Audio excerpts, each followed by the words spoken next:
Good, how are you?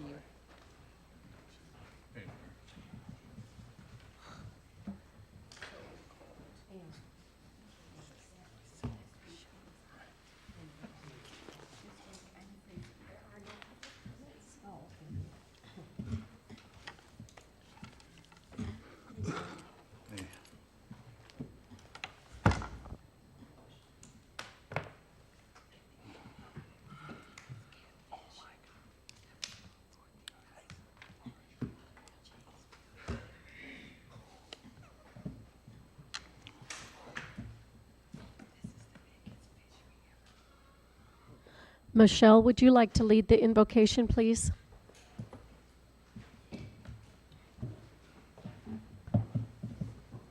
Lord, we thank you that you provide all wisdom, knowledge, and understanding. I thank you, Lord, that you have given each one of us ears to hear and eyes to see your truth in the way we should go. I thank you that your light shines out any darkness, and you bring all darkness into light. I thank you, Lord, for each one on the council that give their time and heart for the city of Freeport. May you bless them and give them all wisdom to make decisions for this city. And Lord, we ask that you align this city of Freeport into your will and destiny so that it may prosper in all things according to your riches and glory. In Jesus' name, amen. Amen. I would like to call this meeting to order at 6 p.m. in the absence of Mayor Miller. And present in person, Alderpersons Clem. Here. Monroe is absent. Simmons. Here. Parker. Here. Stacy. Here. Shadle. Here. Sanders. Here. And Sellers. Here. Well, we do have a quorum, and Alderperson Sellers, if you could lead the Pledge of Allegiance and then chair the meeting, please.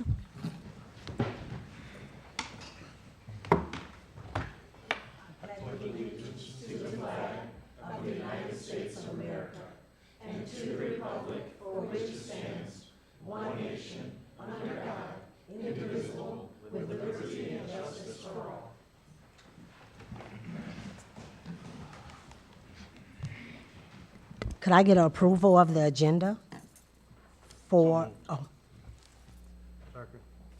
it has been approved first by Alderman Shadle and second by Alderman Clem. All in favor? Aye. Any opposed? Could I have a approval of the public? No, we don't have any public comments. What do we have next? Minutes, please. I don't see the minutes on my. Number 5. Oh, okay. Could I have approval of the minutes for the committee of a whole held on May 13th, 2014? Is there a motion? 24. So moved. Second. It has been moved first by Alderman Parker and second by Clem. All in favor with aye? Aye. Aye. Any opposed? Okay, there are no public comments, right? Right. Correct. Okay. Okay, now we will have number 7. We will have a presentation and discussion regarding proposed road use agreement for 18th Avenue Solar Development. The presentation is by Dan Donnelly, Freeport, Illinois Solar LLC project owner, and Kate Duncan, Quarles and Bradley, attorney for the project owner. But at first, before we get started with them, we're going to have Wayne Duckman do an introduction of who they are. Thank you, Alderperson Sellers, and welcome, everybody. Thank you for the presentation today. We certainly look forward to it. I just wanted to give a little breakdown of the project, kind of go over everything. It's been about a year since we originally had Generate Capital come down to City Hall and have their town hall meeting. So specifically on August 17th of 2023 is when we had the town hall meeting and they gave their presentation, and I know several other people were there. So hopefully this kind of jogs your memory. And in response to that town hall meeting, we sent out a review letter with conditions for their permit, which is all per ordinance. We have that letter available here today and can share it. It's available on the screen as well. But just wanted to let everybody know the reason for today's meeting is to discuss a roadway plan. At the town hall meeting on August 17th, it was discussed by several people, several neighbors, that they were concerned about the condition of their road, as there's only one way in on 18th Avenue and one way out. And there was quite a few concerns that the people would not be able to get to work, reach emergency services, etc.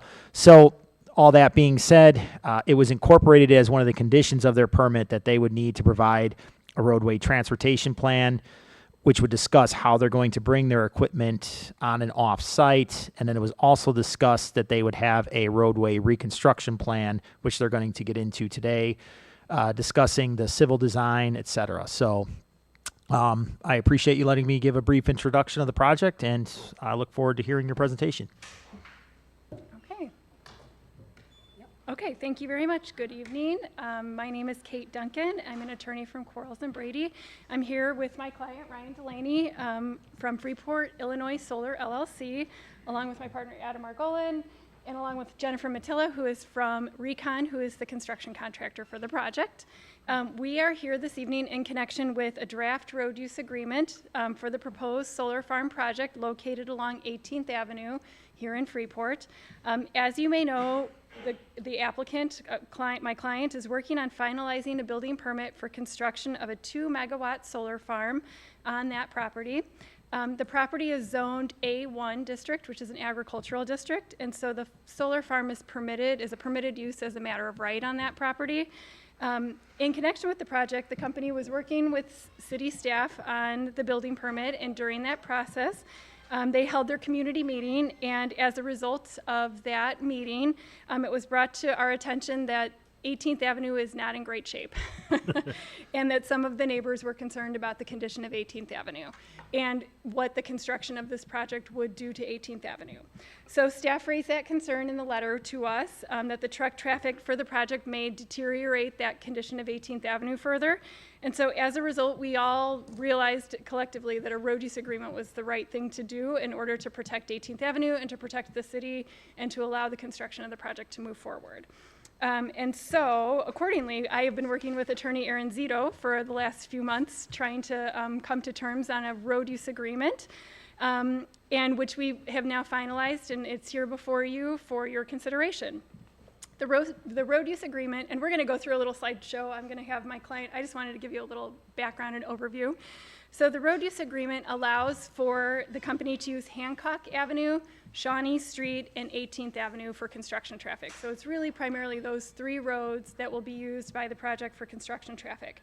But knowing the poor condition of 18th Avenue, the road use agreement requires the company to prepare and provide engineering and construction plans for the reconstruction of South 18th Avenue that the city can then use for reconstruction improvements after the construction of the solar farm is completed. And the company has already provided these plans to the city and is working through the details of them with your city engineer. I think we're very close to having those plans be finalized, if they're not today finalized. And then the road use agreement with those construction plans, once we submit those to the city and the city approves them, after construction is done, the road use agreement requires my client to pay $470,000 when you submit invoices to us for reconstruction of that road. We're required to pay up to $470,000 for reconstruction of that road. So my client will not be doing any of the actual reconstruction of the road. The city will handle that because that's really in the city's purview, and it's your road, so we want you to be able to fix your road, but we will then fund the fixing of that road. The road use agreement further requires the company to repair any damage that it may cause along Hancock and Shawnee, including also any of the 18th Avenue, what I call the ditches, like the rights-of-way areas. So the road reconstruction, we were required to pay up to $470,000 for the reconstruction of 18th Avenue, but if we further cause damage to either of those other 2 streets, Shawnee or Hancock, or damage to the ditches, we then have to repair that damage. So as an exhibit to the road use agreement, the company has included a road transportation plan, which includes the proposed path for the vehicles, along with the size, the number, and the frequency of those vehicles, and it gives all the detail about the vehicles that are going to use the road and the frequency with which those vehicles are going to use the road. And we've also included with the road use agreement an existing conditions report, which is a report that we had prepared in April, and we had the city's engineer and our engineer agree that that report was accurate, and it shows today's existing condition of that road. So now we have a good baseline between all of us that we've agreed upon about what the existing condition is. So if there is further damage to Hancock or Shawnee, we know what it looks like today, and if we cause that damage, then we are required to repair it. So with that, I think I'm going to turn it over to Ryan to go through the little slideshow, and then we're here to answer questions that you may have, okay? Thank you. Thank you all for allowing us to come and provide this presentation for you. Look forward to walking through the project with you a little bit. So ultimately, got a couple maps here on the right that show the general location of the project location within the surrounding area, and then the picture on the bottom shows the actual layout, proposed layout of the solar panels within the parcel. So right along the bottom of the screen there, you can see 18th Avenue, and so we move west down along 18th Avenue and then access the property from there. Project team, Generate Capital. My role within Generate Capital is that I manage project delivery for the entire company.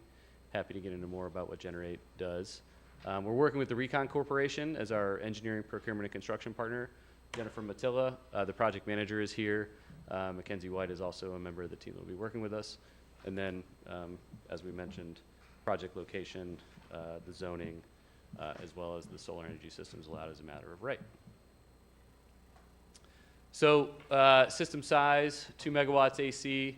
That may or may not mean a lot to folks here, but that's a pretty standard size for projects of this type within Illinois. Oftentimes we get questions about, what's this going to do? Ultimately, this project will support the safe and reliable, efficient operation of the ComEd grids that serves the city of Freeport.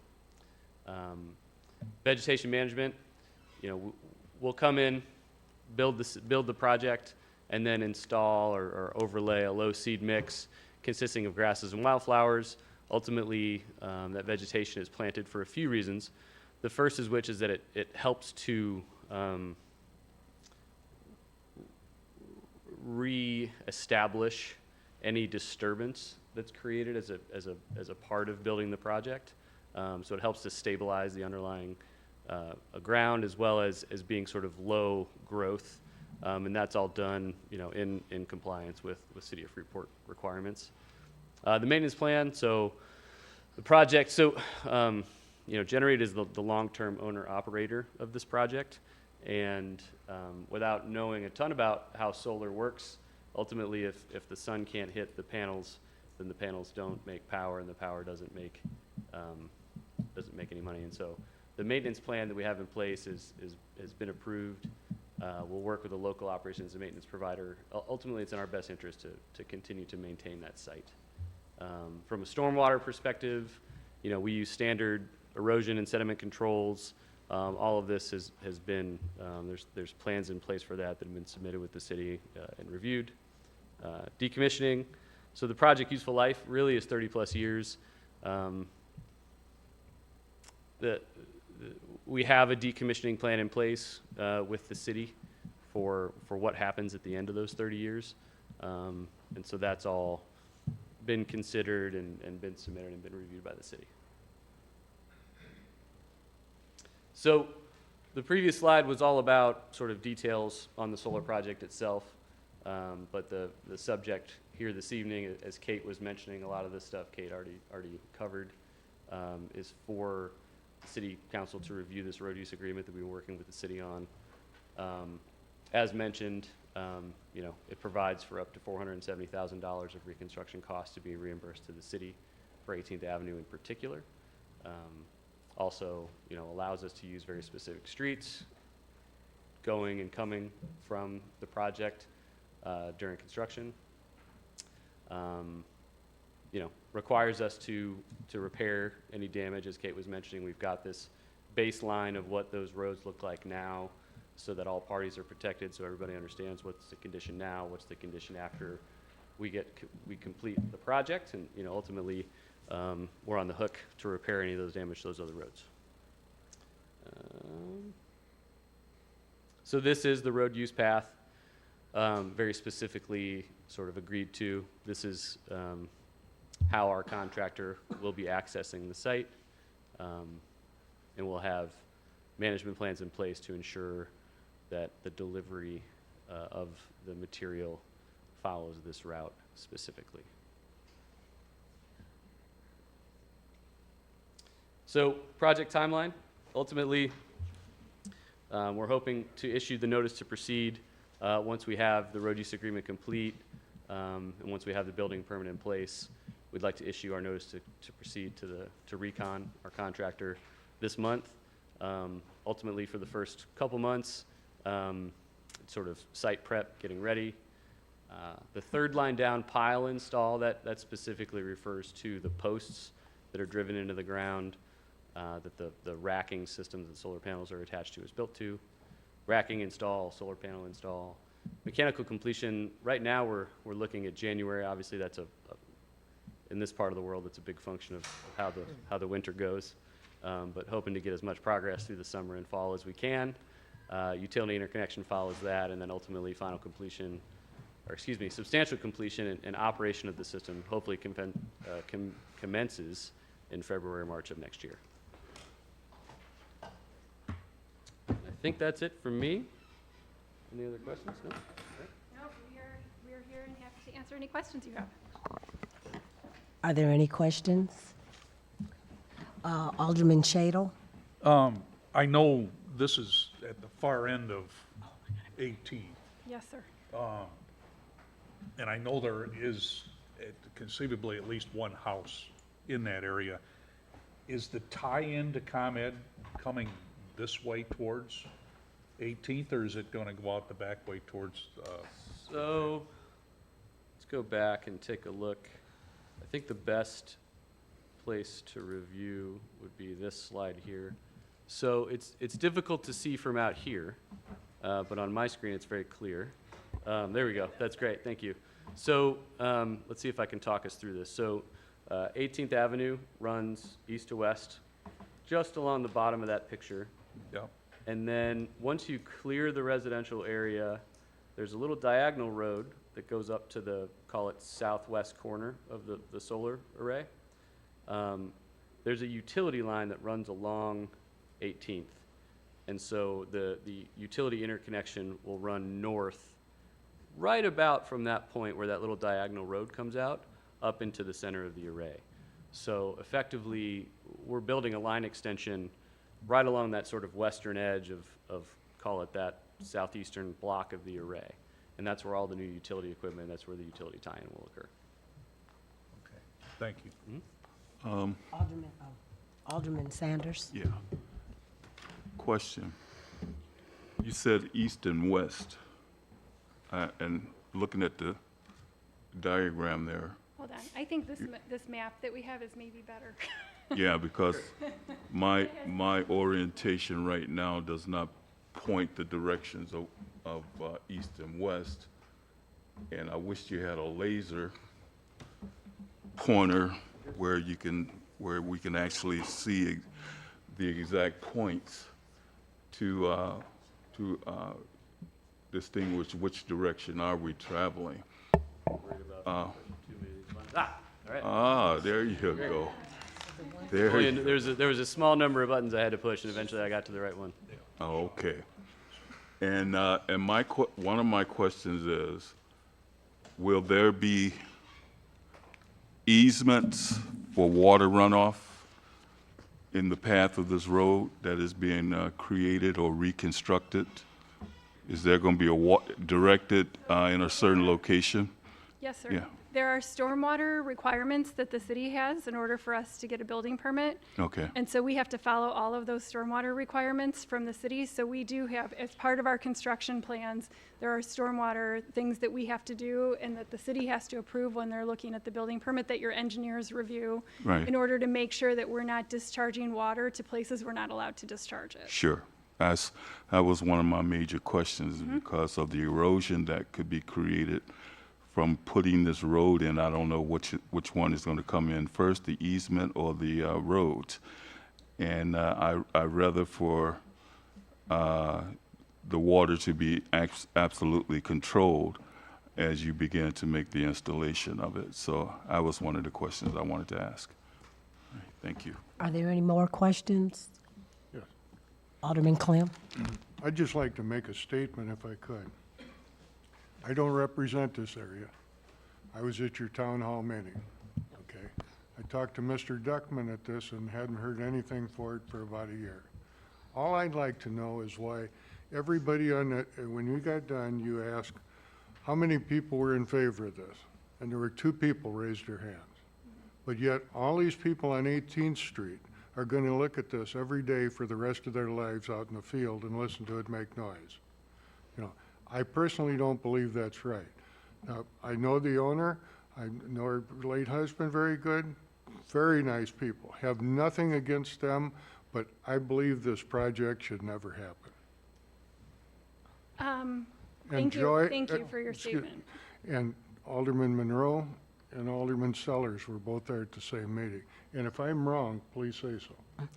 I just would like to say that, did you guys also talk about, you were talking about doing a fence or something? Because I know a couple of the people that lived along 18th Avenue asked the question, can we get a fence that would block it up and maybe would block some of the noise? Yes, so I will have Jennifer answer that. Okay. Yes, so we will have a 7-foot fence that goes all around the solar farm. We talked about doing either chain link or agricultural, and we kind of left it up to either way work. Are there any other questions? If not, thank you so much. Thank you very much. We appreciate your time and letting us come talk to you tonight. Okay, thank you.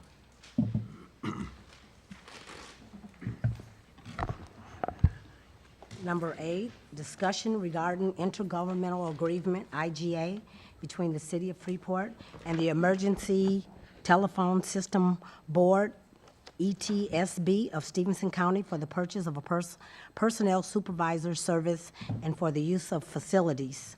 Presentation by Chief Schimberger. Thank you. So what we're going to talk about tonight is renewing the IGA that's been in place for a long time with the Freeport Police Department, the City of Freeport, and the ETSB. So the ETSB was created in Stevenson County on November 7th, 1989 for the purpose of imposing a monthly surcharge on billed subscribers of telephone carriers to install and maintain a 911 system. The Stevenson County ETSB, which is the Emergency Telephone System Board, currently consists of 9 individuals: Freeport Police Department Public Safety Answering Point, or PSAP representative, the Stevenson County Sheriff's Office PSAP representative, 2 public safety members, 1 from the Freeport Fire Department, and 1 from the Stevenson County Emergency Management Agency, 4 public members, and 1 Stevenson County board member. The ETSB employs a 911 coordinator who manages the Freeport Police Department and Stevenson County 911 systems and equipment. The ETSB serves roughly 43,000 residents of Stevenson County. Every phone bill has a surcharge that is allocated to the area ETSB to fund and maintain the 911 system. In November of 2000, the city entered an IGA with the ETSB, which automatically renewed annually. In that IGA, the ETSB surcharge was set at $1.23 per line. The then sitting board decided that 40% of the total collected surcharges would then be distributed to the Freeport Police Department and Stevenson County Sheriff's Office PSAPs to cover allowable expenditures as defined in the Emergency Telephone System Act, which is 50 ILCS 750-0.01. The ETSB then calculated that the Freeport Police Department would receive 74% of that amount based on Freeport Police Department handling, at that time, 74% of the 911 calls for service in Stevenson County. The money that that was allocated to the Freeport Police Department was calculated at $70,000 per year. Recently, staff recognized the need to renew the IGA with the ETSB that had been in place for the past 24 years. This required the 911 coordinator to reconfigure the distribution amount based on the surcharge increase per phone line to $1.50, which is less of the state of Illinois fees and vendor costs, and a change in the percentage of calls for service handled by the Freeport Police Department. The ETSB collected a total of $880,000 in surcharges in 2023. The ETSB determined that 30% of the collected surcharges, so 30% of last year's $880,000, would be distributed to the police department and Stevens County PSAPs. The number was then decided to allow a sufficient amount of funds to remain with the ETSB to cover overall operating expenses and the potential to purchase a new report management system. The new percentage of Stevens County 911 calls being handled by the Freeport Police Department was calculated at 67%, and the new amount of money to be allocated to the Freeport Police Department was calculated at $176,880 per year. This money can only be used to cover operational expenses such as PSAP operating costs, equipment costs, and costs associated with computer-aided dispatch equipment, personnel costs, and training.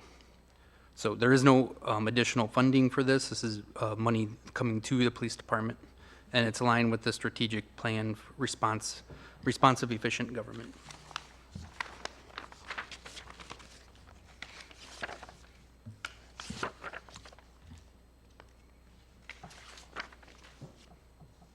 Oh, you done? Yep. Okay, I'm sorry, I was still reading. Okay, are there any questions? Yes. Alderman Shadle? You said it was advised to go to a $1.50 surcharge. What is it now? It is the $1.50. So that was the surcharge that was set some time ago. So it increased during the 24 years of the IGA, the old IGA being in place somewhere before me, that surcharge increased from $1.23 to $1.50. And you're suggesting it still stays at the $1.50? That's, yeah, otherwise it would take board action to increase that. So they're keeping it at that $1.50. Essentially what this is saying is, so the 911 coordinator and the ETSB board chair, they want to have more responsibility for the two PSAPs, Freeport Police Department and the Sheriff's Department, to provide us with these funds for us to take care of the issues that happen within our departments. Now, for example, our phone system went out last year. It was a $30,000 cost. At that time, the ETSB funded that. In the future, they would like to see us using the increase in ETSB funds to pay for that type of stuff. We currently use that $70,000 right now for dispatch personnel costs, which is an approved expenditure. So there's only certain things you can spend it on, but as you know, like things in the 911 dispatch center, very pricey and expensive. So it would be something that we would rely upon, and not use our budget money for certain things to fix or replace. Thank you. Are there, Alderman Stacy? Would this allow, if we had a shots fired, would this allow the entire community to get some type of notice? I'd have to look at, I have a whole list of expenditures. I would have to look and see if like a mass SMS program would be an approved expenditure or not. Okay. Alderman Monroe? Yes, thank you, Alderman Sellers. Chief, so this is just on the number of calls into each call center. Is that correct, what the percentage is based on? Not for where the call is being dispatched to? Just the calls, the 911 calls that came into our PSAP compared to the 911 calls that came into the sheriff's office PSAP. Okay. Is Alderman Parker? I just appreciate the update. I remember a lot of that stuff from 20 years ago, but it's a really great update, and thank you very much. Well, you can thank the clerk because she noticed that it's been long overdue, and it was her urging to get it done. And it's something we've been and it's obviously it took a lot of work to get all the numbers done and everything. And so we're at the point now where we're trying to wrap everything up. Thank you, Debbie. Any other? If not, we'll move on to number 10 and number 9, I'm sorry. Continue discussion regarding ordinance 2024-28, authorizing a lease with Heritage Aero for Hangar J at Alberta's Airport, and any general conversation. Presentation by Manager Boyer. Thank you, Your Honor. I just wanted to follow up here from our last meeting. Very honorable. Alderwoman Okay. Sellers. Anyway, Heritage Aero is a company specializing in aviation maintenance at the Alberta Airport. They currently rent or lease hangars 01, 02, 03, and M9, all of which are paid through June and are up to date. And they are on their own power meter, so that they're getting paid individually from, or it is getting paid by Heritage Aero. So city staff is just recommending the approval of this lease for Hangar J so that Heritage Aero can continue to operate with a little extra space. The lease is comes to a term. The lease term is till the end of August. Is there any discussion? Alderman Sanders. Manager Boyer, Yes, sir. the extra space, what will it be for, leasing for? They'd be operating a maintenance facility for aircraft in Hangar J. Okay. So they'll be doing aircraft maintenance. For how many spaces? Well, it's just one large hangar. So One large hangar? yeah. Okay. Alderman Stacy. Before May, Heritage Aero occupied 4 hangars. Am I correct? I might have to defer to the airport operator, Angie. Angie, could you can come up front. Come on, please. That is correct. They had 4 before, and this is going to be the 5th one. Okay, follow up. What is the rent for J? J Hangar is $800 a month. And then plus utilities, heat and electric. 800 plus heat and electric. That is correct. Is this normally what J would rent for? Yes. Okay.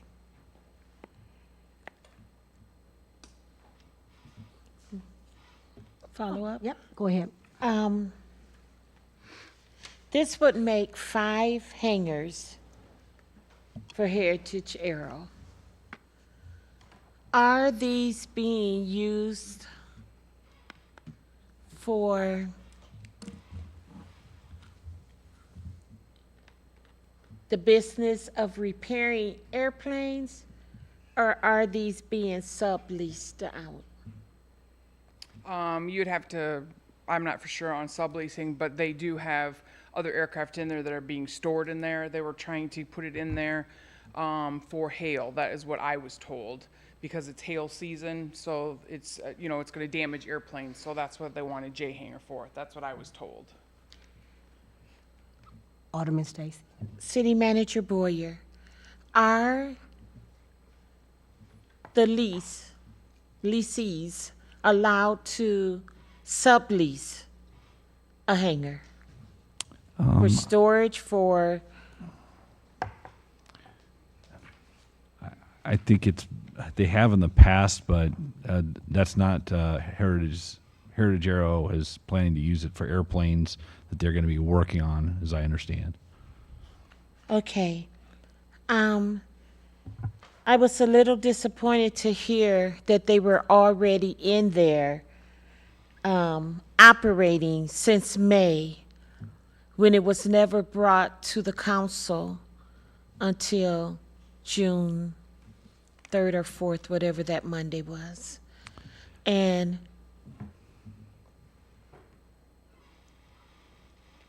I think all lease from here on out, is my understanding, will be brought to the council for approval. Alderman, Attorney Zito.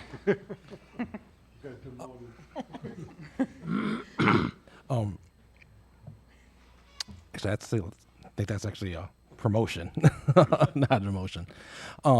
Yes, that's my understanding, that because these are leases, that so anytime that there should be a new lease entered in with a new tenant or a renewal, at least as of now, the way that things stand, that they're going to come back before you guys for approval. That's my understanding there. I think that rightly, wrongly, whatever the process has been in the past, it's been a little bit disjunct there. And I think right now what staff is working with the airport and city staff right now to try to figure out a clear process that will be followed, that and that everyone is aware of what the process is, so that the council is informed, the tenants are informed, and everyone's on the same page. So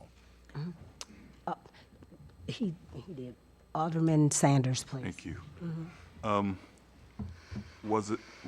Did I hear that these 5 hangars are not designed for business, just maintenances? For maintenance, that is correct. And they're not there to establish any kind of profit sharing or anything of that nature, to do the maintenance work, just for the lease itself? Is there any other profits being made in addition to those hangars, where we're just where the payment of the lease is only $800? Is there any other? That's the $800 is just for the J hangar. Oh, And that's J. where that's just for the short-term lease until the end of August. Okay. And so what are the other hangars? I mean, is this part of the J hangar spacing extension or whatever? No, their business is actually to the north. If you look at the map there, it's the far north one, the all-white roofed building. Yeah. That's all 3 of theirs there. Okay, this is from Heritage, right? That is correct. And that's where their actual business is. And so those require leases, am I correct? That is correct. And we have those leases with a cost effect with those leases for all of those hangars. We have that in writing. Yes. Okay. Yep. Okay. Thank you. Okay, Alderman Stacy. Okay. Based on the information we received last Monday, to my understanding, Hangar J must be pretty popular because it's already rented out for September, For October, starting October 1. October to the end of the year? Until he's going to continue on for as long as he's here. He's actually moving out here, that tenant is. And he's going to be bringing 3 aircraft. And that's already a lease in motion? That is correct. He's already signed the lease. So will that lease also be coming to the council? Yes.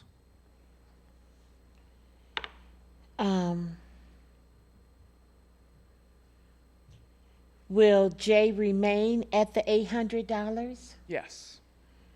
Can Plus you, the heat and the electric. plus heat and And electric? he's already aware of that, and he's already signed an addendum to that. Okay. 4 for Heritage are 01, 02, 03, and 09? And no, it'd be M9, M9. which is right behind it. Right behind that, the white roofed hangar. It's right behind it, the end one. Okay. And that one, they're storing their personal aircraft in. They have 3 aircraft themselves.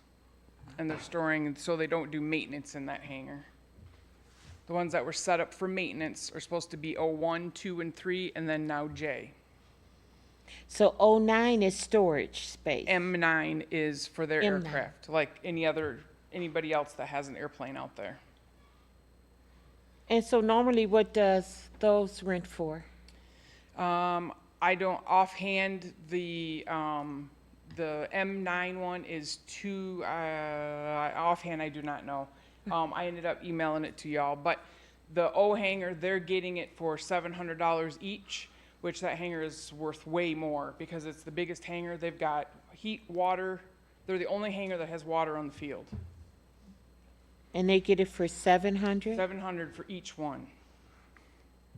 Whereas J hangar is a lot smaller hangar, and they And don't. you're getting 12. And they're not getting. They don't have water in that one. Wow. So who determines? That was the deal that the city worked with them when they first came here. And that was how many years ago? They were here in 18.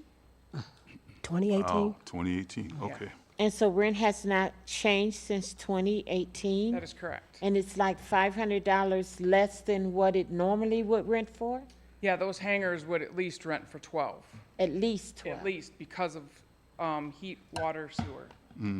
Imagine that. Electric, excuse me, all three of those. Okay, okay. That, excuse me. Alderman Stacy? Oh, I'm sorry. Did somebody over there? Oh, but you. Wait a minute. Yeah, it's okay. City Manager Boyer, what are the chances of the council receiving a copy of all current leases? Yeah, but Oh, I can send it to you. it was sent to us. We've had it for 3 weeks. Current leases? All. Yes. She wants them all. You got it. You got it listed, every hangar that was leased. I'm not saying a list of how many hangars. I know there's 53 occupied and there's 12 opened. Am I correct? That is correct. I would like to see the paperwork for each individual lease. oh, I'm sorry. I'm looking there and looking, okay. I'm calling everybody Alderman. City Clerk Debbie Anderson. I have all the leases scanned and could forward them to you tomorrow. Okay, thank you. Same here, I'll yeah, send to everyone. same here, okay. We had not received them before. No. Thank you. Alderman Monroe. Thank you, Alderman Sellers. So this has really sparked a lot of thought on my part. And we received some information via email from somebody who had done a FOIA, I'm trying to find the name. Doesn't matter. So, Carl Surrey, in case you didn't know. no, I don't know. So I can remember Carl, but not the rest. Thank you. So first, I want to make a statement. Number one, you cannot sublease any of these hangars without written permission from the city. So if anybody's subleasing anything, they should have an addendum basically allowing them to do that. That's under, this is off the website for the airport. The lessee shall not assign, sublet, or encumber the leased premises or any part thereof without the prior written consent of the lessor, which is the city. So it's pretty interesting that this is brought up, that we've cut a pretty big deal to bring this business here. What is perplexing to me is we're cutting deals for a business to come here, which the city gets absolutely zero, and I mean zero, financial return. Okay. The taxes at the airport currently are the county taxes being assessed, not the city taxes, only the county. So those are kind of what I found out. And it appears Monty Hall works for the city of Freeport because he's making a deal per these emails that went around. Good morning, Rob, who is the city manager. If this is still acceptable, let's make a deal. It's got me really thinking about what's going on out there. We found out that the property around the airport has not been properly leased, where we're not getting much revenue from that as well. Point of order. We're talking about Hangar J. We aren't talking about the whole airport. Okay, fair enough. But it's funny, your name's in here too, buddy. Yeah. So, Isn't it amazing that some people will talk to somebody who'll listen? yeah, We have to bring it to order. yeah, I have the floor. Please be quiet. Oh, So here's the situation. That hangar has been the source of a lot of questions.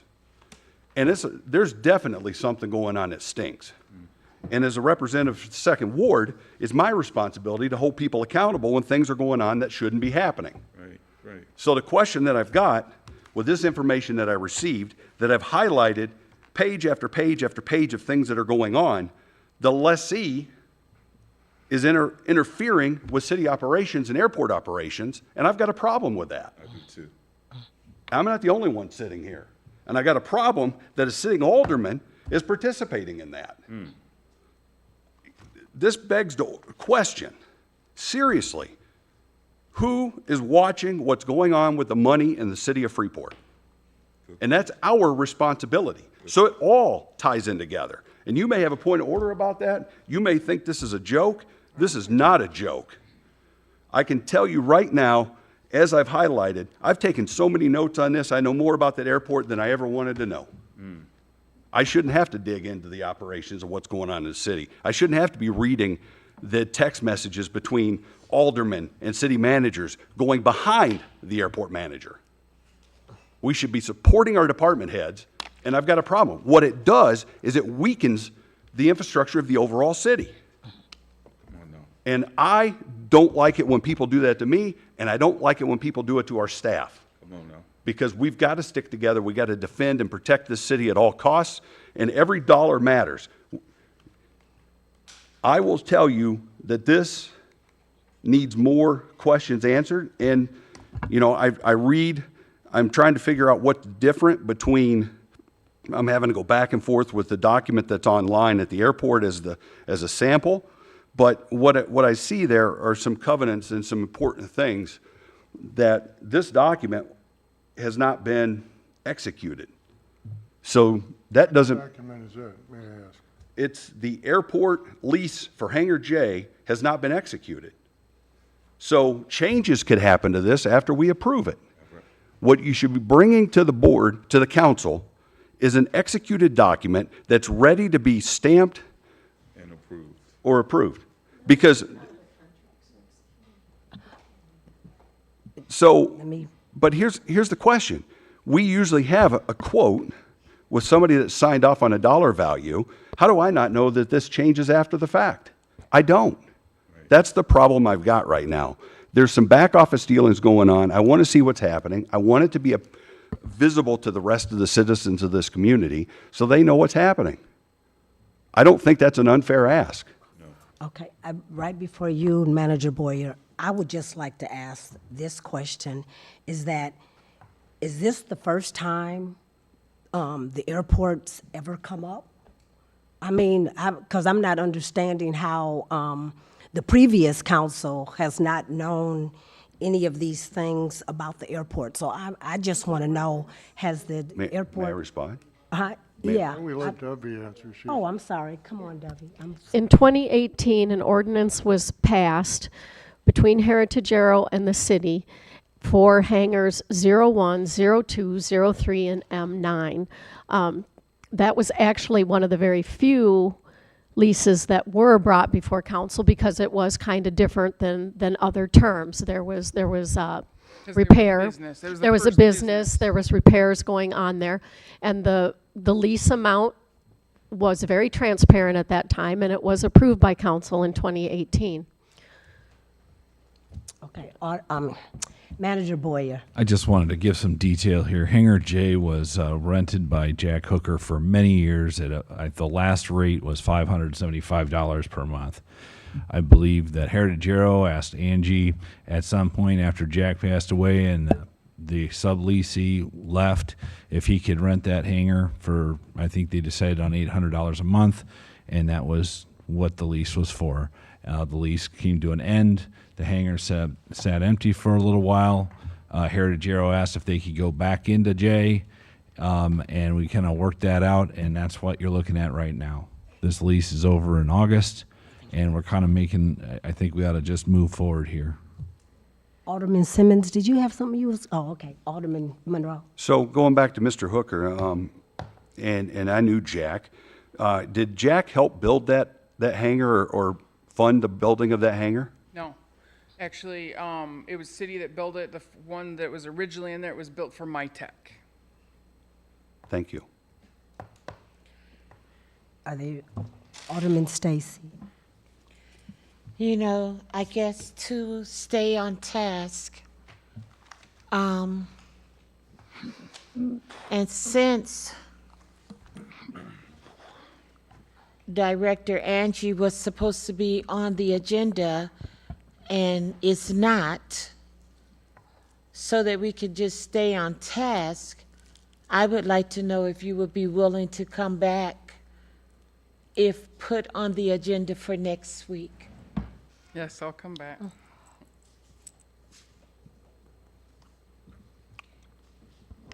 Any other discussion? Oh, Alderman Sanders. Yeah, Alderman Monroe brought up some great points of knowledge that we had not able to obtain to give us further insight of what was going on out there, whether they're hangars for maintenance, hangars for business, lease agreements, have anything changed? Why did it change, and how come we have not been brought up to date as of the 18th, 2018? Why haven't we been brought up to date? We wouldn't be at this stage right now at this moment if we had been brought up to date to have a better understanding with clarity of what's really operating out there at the airport. We need more clarity, and it's good that we should not be executing anything that without clarity, lease agreements, who's in operation at this point, should they be there or should they not be there? And those are questions we need to be able to have before us and determine how things actually operate and who's pulling the strings and who's calling the shots when it comes to things that matters to the council.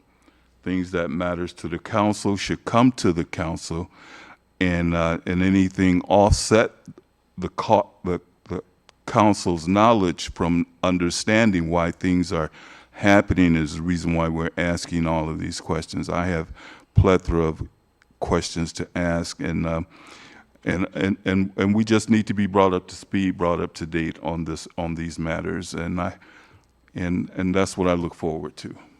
Thank you. Are there any other questions? Yes. Yes, Alderman Clem. If you move this forward just like it is, you're going to talk about the same thing. Okay? If you guys want stuff to bring up, here's your opportunity to do it. This is a committee of the whole where things move forward. Right now, all we're doing is screwing around, wasting $800 a month or $700 a month on a lease for 3 months. It's going to go away before the air show. The guy's going to come, they're all going to use it during the air show, and then another guy's going to rent it. Nothing top secret here. But if you want to talk about something else, you better get it on the agenda. Well, I know with this going to be second reading for Hangar J, it would already be on the agenda for next week because it is coming up. Cannot. Second reading would be next week normally, right? Correct. You've had first read on it there, so it was It will referred. be on the agenda anyway. So what are we voting? What are No, we? we're not. We don't vote on at the cow. This Okay, was but the referred back. second- This was referred back to committee for further discussion. Right. Because it was at the council level already there, so we did a first read. And then I think we were ready to do a second read, and at the second read meeting, it was referred back to council for today to have further discussion there. And so it's still sitting at the council level, ready for second read. Was it further discussion on J, or was it further discussion on the airport, or was it both? It was, no, it was, because hangar J was what we discussed last week, I wasn't it? had made a motion that Angie Come back. come back, and it's not on the agenda. May I? That is my fault, Alderperson. I missed that, and I didn't catch that until I was listening to the tape. And so all that was here was hangar J. But I talked to Attorney Zito about possibly allowing a little more time and for Angie to speak. And that's why I think I said, general, if you have any general conversation that you wanted to add to it. Oh, I didn't know what that meant. Oh, well, Alderman Sanders. Yeah, I understand we're trying to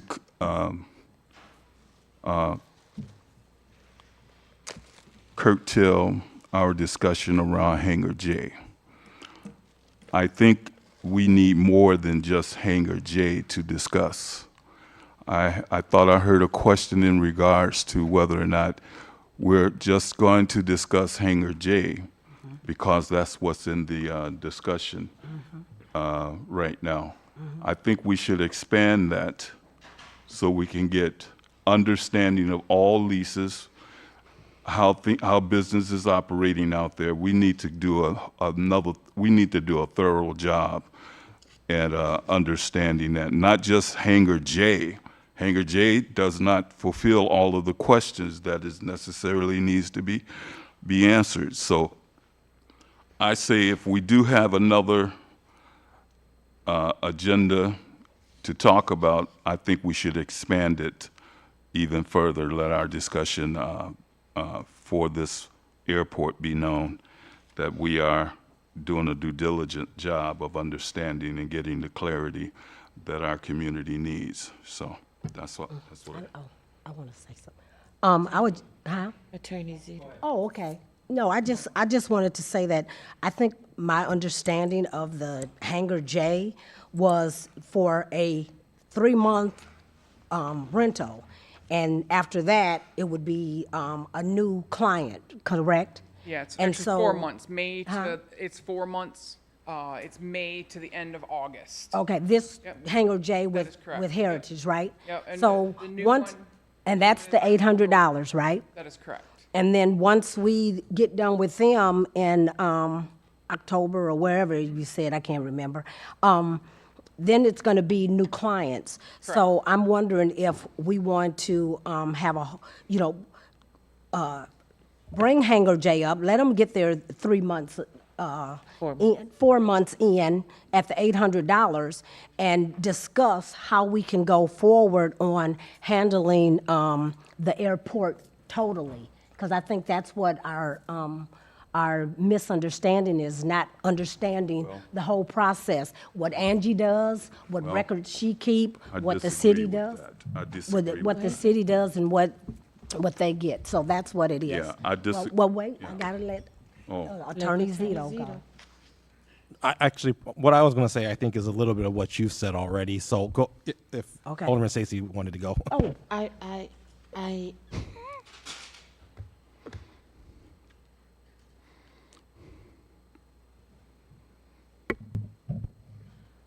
I was going to say something pertaining to that in October, it's already been a commitment made to lease long-term, yeah. For how long was it? long-term. Oh, okay. That could be a year, that could be 2 years, that could be 10 years. So, I mean, so when we're talking about J, are we talking about these 4 months and the agreement that starts October? I don't Just- think so. But Just the 4 months? Attorney So Zito? so what's before you right now is 4-month lease with Heritage Aero for hangar J. That's all it is. Right. And then that's it. But by October, we will be here again for a different, okay.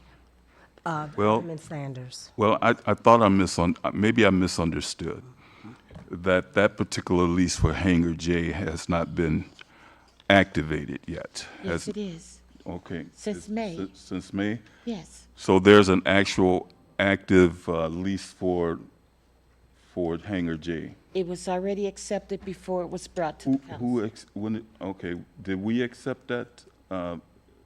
Before it came to the council, it was already in motion. In motion. So was it the last council that allowed that lease to be active? No. I don't know. I just want to know who's authorizing these leases to proceed on? Who's doing this kind of stuff? Because it was my understanding that that lease is not supposed to be active. That's my Let him answer. understanding. Let him answer. Alderman, yeah, City city manager Boyer. Alderman Sanders, just to answer your question, there's a little different process before. We were kind of made aware that all of these leases need to come before council. According to Attorney Zito, this just happened to be kind of all going on at the same time. So, again, no malintent. It was a different process before the. Was that an oversight? Was there a discussion? There was just we didn't know. We didn't. Yeah. We didn't have a meeting or discussion. No, in the Yeah. past, the only leases that came before council in the past were like large commercial leases, like when Heritage Aero located to Hangar O and had a very special set of terms negotiated. And I believe there was one other one before that. But up until the last several months, these leases were basically negotiated by the operator or in concert with the city manager. Yeah, that's an injustice to the council, simply because we had not had an opportunity to see the terms of those leases or that particular lease of Hangar J. We had not had a chance before it was being presented. And this May, if it started in May, then we should have had that before us, long before now, or anything. But the point that I like to make is the fact that because that didn't happen, then that property rental or lease is not valid. That's how I'm looking at it. It should not be valid, and we need to get to the bottom line, whose signature is on that lease other than Hangar J. We need to see that paperwork to justify why are we asking Hangar J these questions about their leasing ethics or the city leasing ethics to Hangar J. So we should have that before us so we can learn what is happening. We still in the dark. There's still a confusion going on. And if you don't think it is, well, I'm not criticizing anybody, but the point of the matter is if we don't take time out to understand what it is that we're voting on or allowing to happen, then we're doing ourselves an injustice, and I don't care for that. I would like to say that I think that there's a lot that I think even Rob didn't know about Albertus, and I think that what we're trying to do as a council is clean up whatever's going on, and so everybody can be on the same page and get a better understanding. So because we are going to have it at the next council meeting, and Alderman Stacy would like to have Angie, correct, come back and speak again. And so we can move on to that and having her come back and speak again and get more information on what. Well, my problem with all of that you just spoke of is it allows a tenant to occupy space on city property when the leasing process has not been done right. And if that is the case, that place should be vacated. It should no longer be in service until we actually see a legitimate leasing that's been signed either by Hangar J or by the city or by Angie herself, whoever. But we need to see that, and I feel like Hangar J should be not occupied at this time. Is there, Alderman Monroe. Thank you, Alderman Sellers. You know, when we start talking about leases and we start talking about specific hangar, you know, it begs to question, you know, what are the intentions of that person that are moving in? And the fact that they moved in not in May, not in June, but in April, that's a big deal. But, you know, when I started looking at things, I started looking at the lease agreements, and there's been changes to locks. There's been people going into facilities out there that don't belong to them. And, you know, those are issues. You know, we don't know if something's been taken. Nobody's filed complaints, but you know, there's all these things that are going on. And, you know, when the leasee is disrupting the airport operations, I start to ask questions, why? And that's why I have a problem with the Hangar J lease. You know, when there's statements that are being made via email, the city email, to the mayor and the city manager about the airport manager that we've never even heard there was a problem. And so I started asking pilots, is there a problem out there? And they're like looking at me like I'm crazy. It may be true, but they're saying there's not a problem.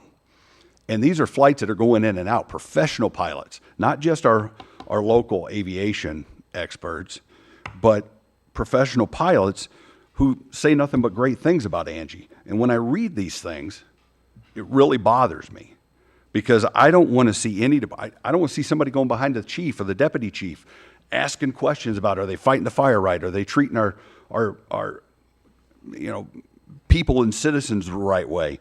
And it's all false. We've seen so many false accusations in here that it just boggles my mind. And, you know, we're cutting deals in which there's no financial gain for this city. Right. And that is a major problem. No landlord in this city would let a person move into a house and then negotiate the contract later. Yeah. I think that's the problem. You know, it's a business sense, right? There's right ways to do things, there's wrong ways to do things. And this stinks. And that's the problem I have with Hangar J. It's not necessarily that, but we cut a deal to get a business here. There's already a business out there, Derek Squires, and I read about him in here. What does he even have in his hangar? What's it any of their business? And he's paying more than they are for less. And so, you know, those are questions we need to ask, and I still haven't gotten a price per square foot to figure out what makes sense, or in any comparables, although it looks like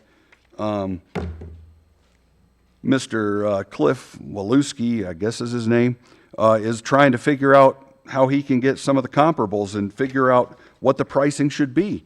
So these are things that, as I go through all these emails and these text messages that were sent to us, and I believe we all got them. No, I didn't. I didn't. So I start to question, you know, I didn't get them. well, what's going on, and is this the right price? I don't know. I don't know what I don't know. And so that's why I'm asking the questions that I'm asking, and I want to find out more. And I don't think that that's an unfair thing, is to kind of understand the reasoning behind why they're already in there. I think that's fair questions. Yeah, I agree. Alderman Stacy. May we also have a copy of the ordinance as it reads currently? You want that for W2? The ordinance where council approved the different fees for the hangars? Which ordinance are you referring to? The ordinance for the airport. I don't know. What am I? Attorney Zito, what am I wanting? I'm wanting to see the ordinance. You were provided the ordinance that has the fees that council set several years ago. I emailed that out a little while ago. Several years ago.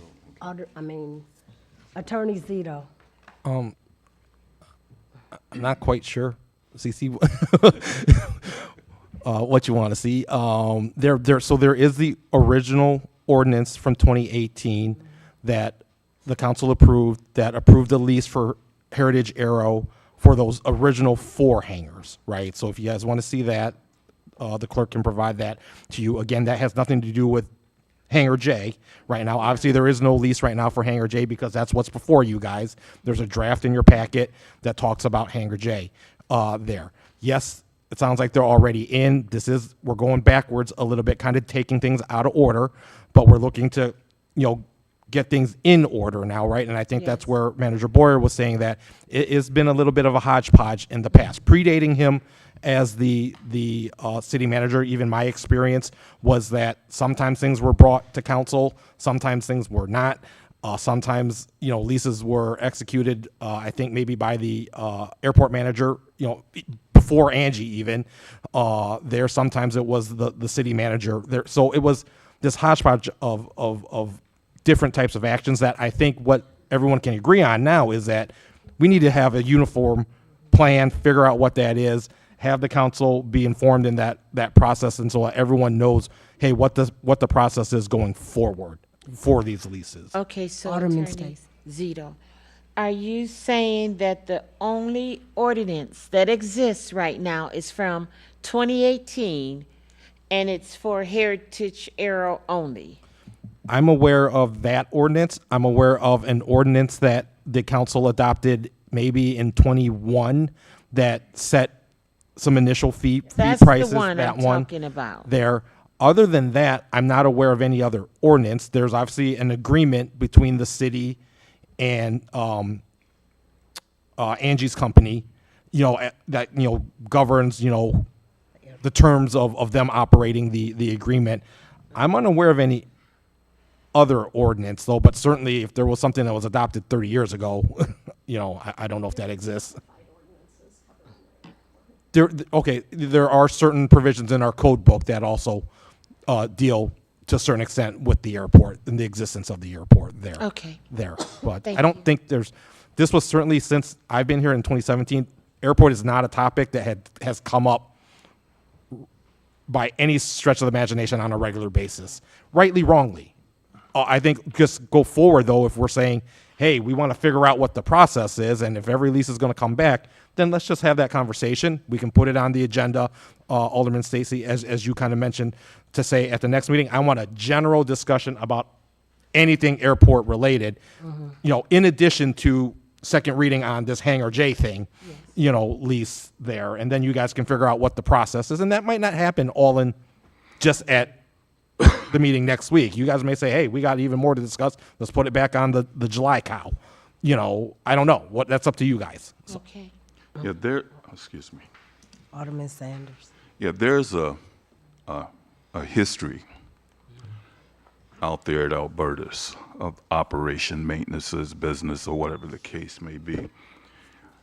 There's been a procedure out there since 2018, and what we should be looking at is the overall view of the operation of Alberta's airport out there, other than proceeding forward or moving forward, because we still have some unfinished business right now at this current time. So we should not be moving forward for anything. Matter of fact, we should be trying to assess the damage that we already have at this present time.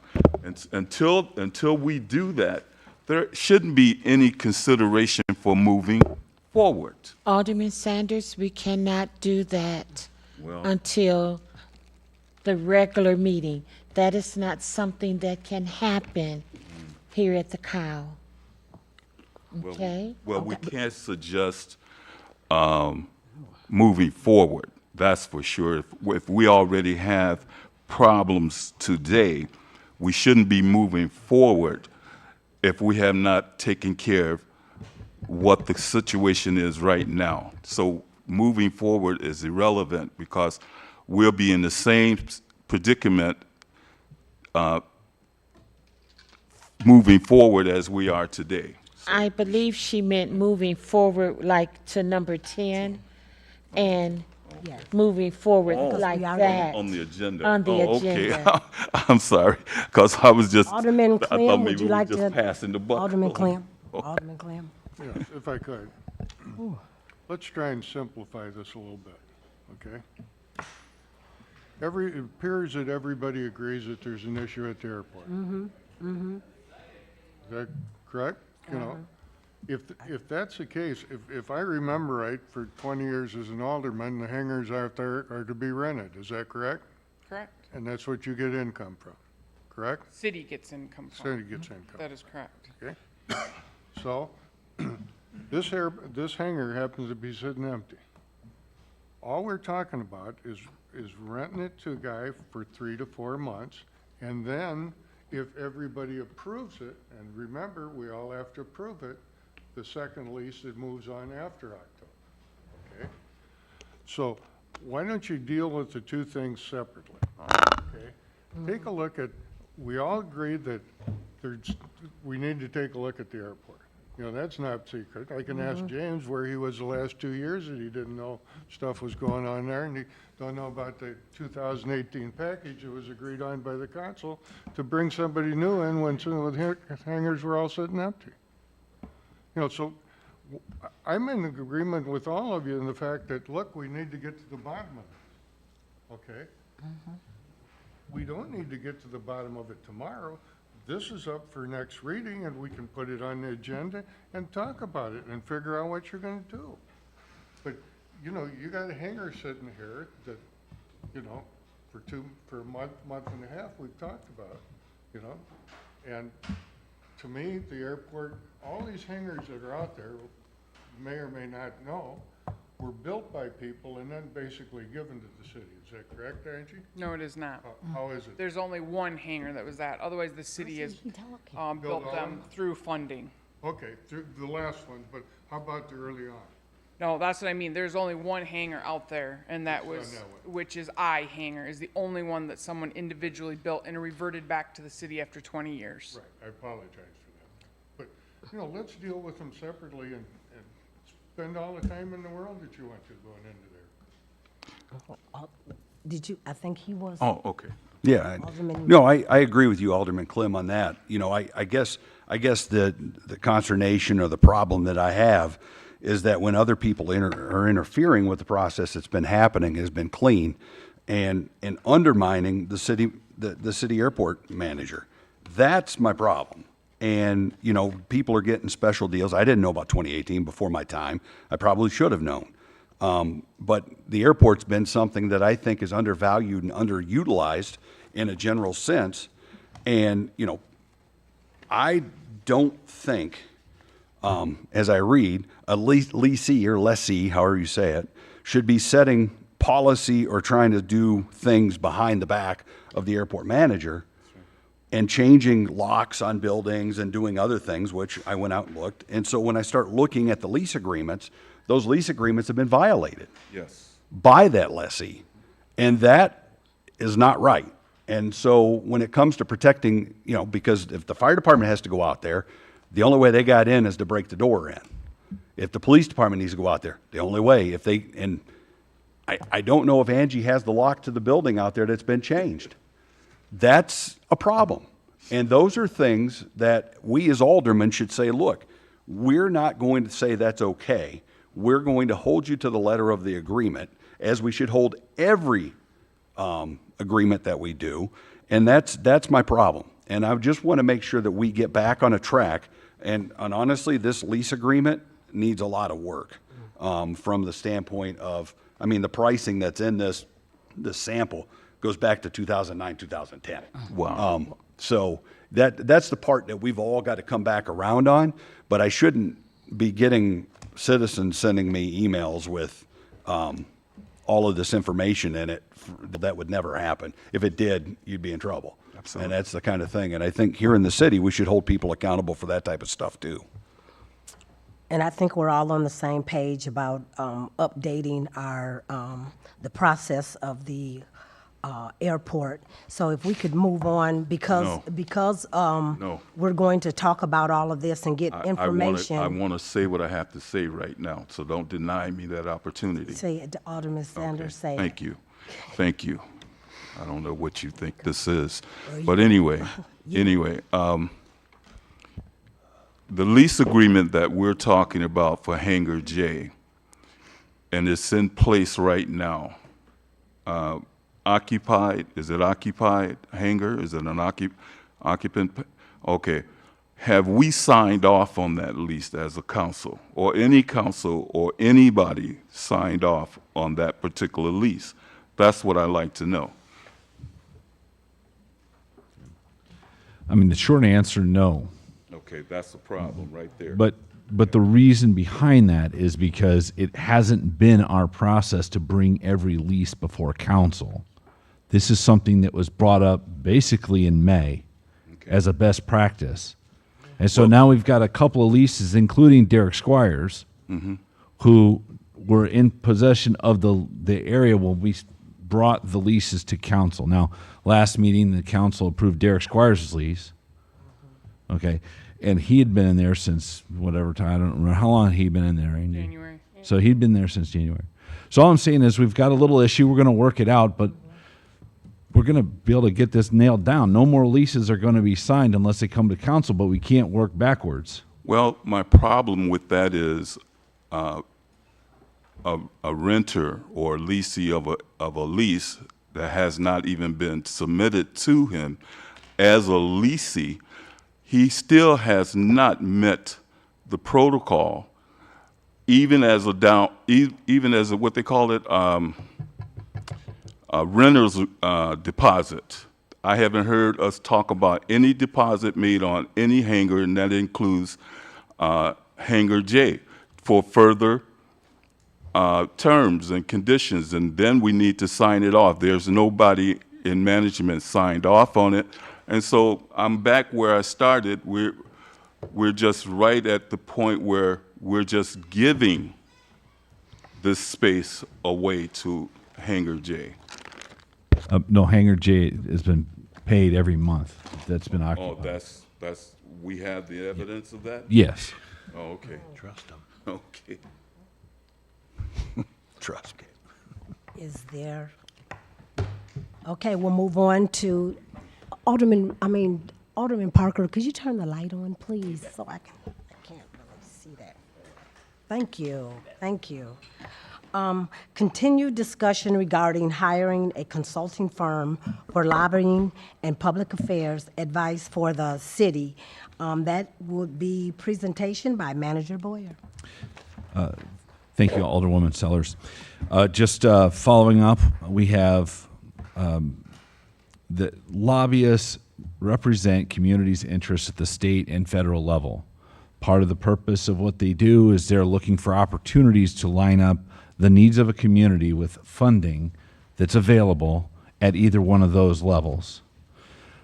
Since last year, well, just to give you an idea, Rockford, this has been very successful in Rockford, and their mayor and their city manager, administrator have been very successful with that. One of the firms that their current lobbyist was working for is McGuire Woods Consulting. In addition to that, Mercury, another firm that is headed by Sherry Bustos. Both of these firms were requested to provide a proposal, and they both did. And McGuire's proposal was a bit less per month than Mercury. McGuire was at $6,000 per month, and Mercury is at $10,000 per month. So staff interviewed these both teams, and we had a presentation by one of the gentlemen from McGuire. And so essentially we're here tonight to discuss whether we really want to move forward with a lobbyist to help bring resources to the city. We believe McGuire is the right one due to the price and the fact that we have not used one before, so we wouldn't want to necessarily go with the most expensive one on our first try. So I'm just bringing it to the council for discussion. I will mention a couple other points. In 2025, during the appropriations process, McGuire secured more than $27 million in federal funding for local units of government in Illinois. They're active on both the state and federal level, and they're very active in Springfield. So with that, I'll open the floor to questions. Okay. Yeah. Are there any questions? Alderman Stacy. When I asked for this to be brought back to the council, I asked for information, the application, the information they presented, just like McGuire, so that we would have options, so that we could see what other people you interviewed consist of. And Alderman Stacy.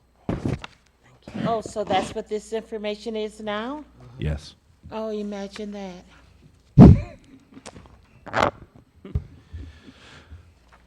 Now,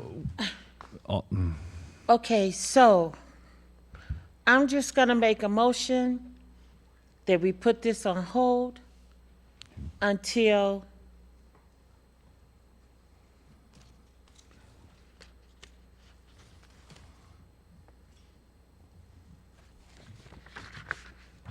the next call. The one thing that I would like to say about that, I'm Sorry. What- So we have a motion, so you should probably see if there's a second first. Is there a second? Seconded. Okay, I knew that. Okay. So now you have There's a- discussion. Okay, now there's discussion. The only reason why I'm looking at that we should move on, especially with a government trying to get money, is because right now, there's a lot of money out there and a lot of people are going for the money. So if you don't get in there and get those grants when they're out there, you miss out. And so that's one of my reasons why I would like for us to try to go after and get this money as soon as we can so that we can at least, because even though you go after it, it still takes a little bit of paperwork and time to still get it. But, it's first come, first served with these, Alderman Stacy. Even though money is out there, it's not guaranteed that we're gonna get it.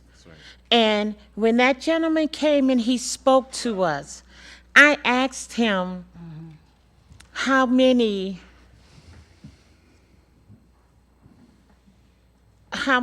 people did he represent? How many organizations did he have?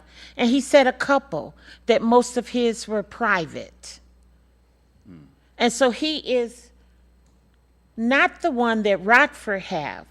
And we have got to stop comparing ourselves to Rockford. We're not Rockford. Rockford do have a lobbyist, and he's bringing in a lot of money.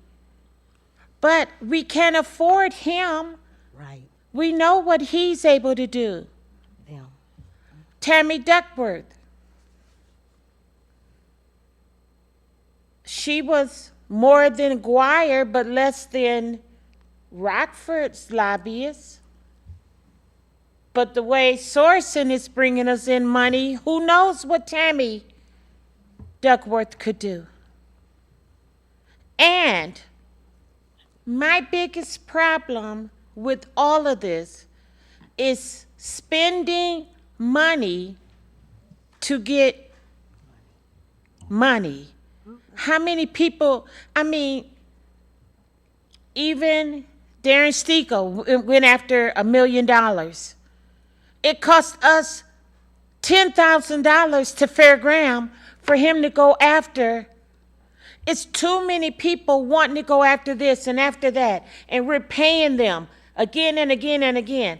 How do we know it took 1 hour if it took 10 days to get what was required? How do we even know what's required? It's just too many people going after money and saying it cost me this to give them what they needed to process this. And I don't know that it is best. I don't know that it isn't. All I know is that we are not Rockford. And just because it's working for Rockford and who they have, don't mean it's going to work for us. And like I said, when I asked this gentleman how many businesses did he represent, he had a lot of private people he worked for, not public. Alderman Monroe. Yeah, I'd like to, just point out for clarification, grants, we apply for grants ourselves. I mean, we've got the deputy chief of the fire department here has done an amazing job with it. Darren's done an amazing job. Other people have done great jobs applying for these grants, and we've been getting them. It does cost money for that, but we're seeing a return on that. This is more of a, we're going to spin the wheel and see if we get lucky behind the scenes. And right now, we've got several elected officials who, working at the state and the federal level, haven't done anything for us. Not a thing. And, we've had other money now, and Sorensen's been in office for a year and a half, and he's brought us $10 million plus. So, my question really comes to not knowing McGuire Woods. I've done a little bit of research, not a ton. What is there any guarantee on a return? Because I would expect minimum, if you're going to pay that money out, a 10 times return on that investment. So if we put $72,000 in, is what we're being asked to do, that we be guaranteed $720,000 in some type of state or federal funding. And I think those are the kind of benchmarks when you look at this from a standpoint of how we spend every dollar. That's why all of these conversations about what we're getting at the airport, what we're getting over here, what we're collecting there, how all of that comes back together, because we only have so much money to spend, and the roads and the infrastructure are really bad. And I would hate to throw $72,000 out when we could do. We're sitting and looking at how many, sidewalk, tie-ins with the road for handicap accessible. I know disability accessible ramps. How many that would do. I mean, that right there is at least 10 to 15 of those in the city. And so there's why, that's a measurable number. So that's the part that I'm not getting. I have trouble with salesmen and lawyers that come in and promise me things. So. City Manager Boyd. Thank you, Alderwoman Sellers. Just to maybe follow up on a couple of those comments, Alderman Monroe. They can't guarantee an outcome. However, they did say that it should be anywhere between 5 and 10 times whatever the investment is. Mm-hmm. They can't guarantee an outcome, but they've had a pretty good track record overall. And a lot of communities, and obviously Rockford's not Freeport, but a lot of times what works for them may work for us. So it's probably a good idea to at least give it a try and see what happens. It's my opinion that we've got we're surrounded by talented staff and talented contractors that do a lot of work for us. We brought in millions and millions of dollars. Well, we really haven't explored this too far, but it's working really well in Rockford. Maybe it'll work for us just like everything else that we're doing. We're kind of pursuing that Rockford kind of demonstrates the path and we follow, and it seems to work for us. So all I would say to council is we are coming to the end, and we may be already at the end of the appropriation cycle at the state of Illinois. So I'm not sure that there's a whole lot more time to be had this funding cycle. So maybe think about it and maybe move to bring this up for a resolution at the next council meeting. Alderman Monroe. Yeah, thank you, Joy. So my question to you is, we have a mayor, we have a city manager form of government. What are our city leaders doing and what is it different from what's going on with this consultant? Why are you two of you doing some of these things already? No, really, this is skilled individuals that have worked in the legislature or have worked with Congress or worked for Congress members that really understand the lay of the land at the state and the federal level. And they understand how the appropriations process works. And if they've got Freeport in their mind and something comes across that's going to work for Freeport, they can go and lobby for that and bring some funding our direction. So although there's no guaranteed, windfall success, outcome, I think we've got a very good chance. And I just continue to support council to move forward with this for a resolution next meeting. Alderman Clem. Thank you, Alderman Sellers. One of my constituents asked me when this came up, and in fact, she's not in my ward, but it was a real good point. She says, have we used this in the past? Have any of the past mayors used it, or has it been done before in the city of Freeport?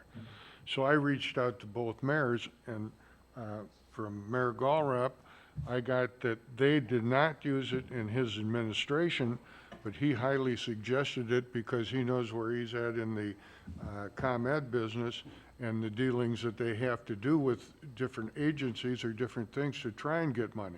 So he highly suggested it. Mayor Gitz had used it during his time in office and said it was very successful for him. So, I just wanted to bring that up. And Mr. Monroe and I were both in sales in our lives, so I asked him, how did your guarantee go to the people that you sell TV ads to? You give them a percentage you're going to get back? Is there any other comments? We do have a motion on the floor. Yes, you do. Yes. That's what I was just about to say, is that there's a pending motion right now that's been moved and seconded to send this forward to the next committee of the whole for further discussion. Committee as a whole or just the next committee meeting? Committee of the whole is what the motion was for. It's been moved in second by Alderman Stacy and second by Alderman Simmons. Is there? Go ahead and do a roll call. Is there a roll call? Yeah, Would you just, please read the question? go ahead, Dovey. Sorry. Didn't- There is a motion on the floor to place the matter of hiring a lobbyist on hold until the next cow. Did you have more than that, or is that? Okay. City Manager Boyer. I just wanted to mention to council that, as I understand it, the funding year's coming up short. So my only advice there would be anything that prolongs this may push us out to another year. Oh, wow. Sellers? Before, What? sorry. after that comment, I'd like Okay. to make a comment.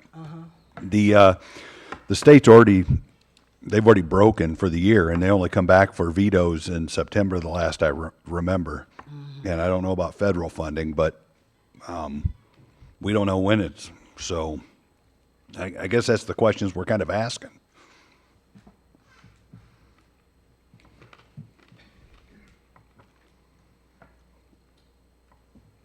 You tell me when. Okay. City Clerk? Sellers? No. Clem? No. Monroe? Yes. Simmons? Yes. Parker? Oh, I am so sorry. Stacy? Yes. Shadle? No. And Sanders? Yes. The ayes have it, 4-3. Lyric on the bathroom. Here's Parker coming out. Now we need to move to item number 11. Discussion regarding the timing of when council packets are distributed. Presentation by Alderperson Stacy and Monroe. Okay.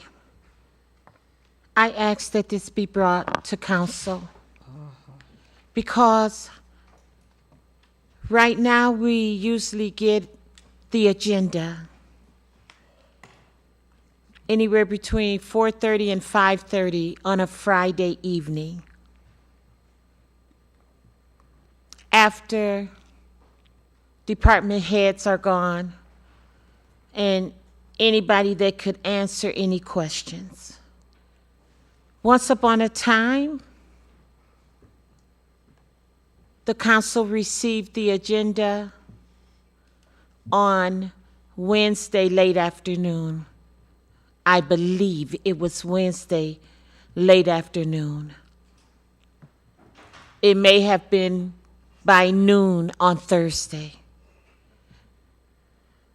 It is not fair for us to not have that day and a half to consult and get questions answered and get copies of things that we need. Last meeting, it was just so easy to say, I'm sorry, but I don't have that in front of me. I don't know that off the top of my head. Whereas if I would not have received it at 5:30 on Friday, maybe I could have had an answer to that or done further research to find out an answer. And I would just like for the council to consider us receiving the agenda before Friday. Alderman Monroe, do you have any? Yeah, thank you, Alderman Stacy. Thank you. I think the other problem that currently what we're running up against is we're not seeing any of the attachments, sometimes up until very late Friday and into the weekend. They're not clickable links. I'm not seeing them. We're not being given the information. And when questions are asked, in the past, when I've had meetings with different members, the information changes from call to call. And so a better understanding, I think, earlier on would help us prepare for this meeting, as well as to kind of have questions to bounce off of staff and manager and the mayor, to at least have a better understanding walking into this meeting. It'll make these meetings quicker. It would be more beneficial to the citizens of Freeport and to everybody involved. And I think it makes a lot of sense. And asking around, as some other council members like to do, refer back 20 years, it used to happen back then. And it's changed somewhere between then and now. And, we don't want to put an undue burden on staff, but at the same time, it's putting an undue burden on alderpersons and members of this committee or group to be able to pose questions that make a lot of sense, to be able to move this along and be better prepared. And I think some of these things could be cleared up before the meeting even. But that's my 2 cents, and I'll yield.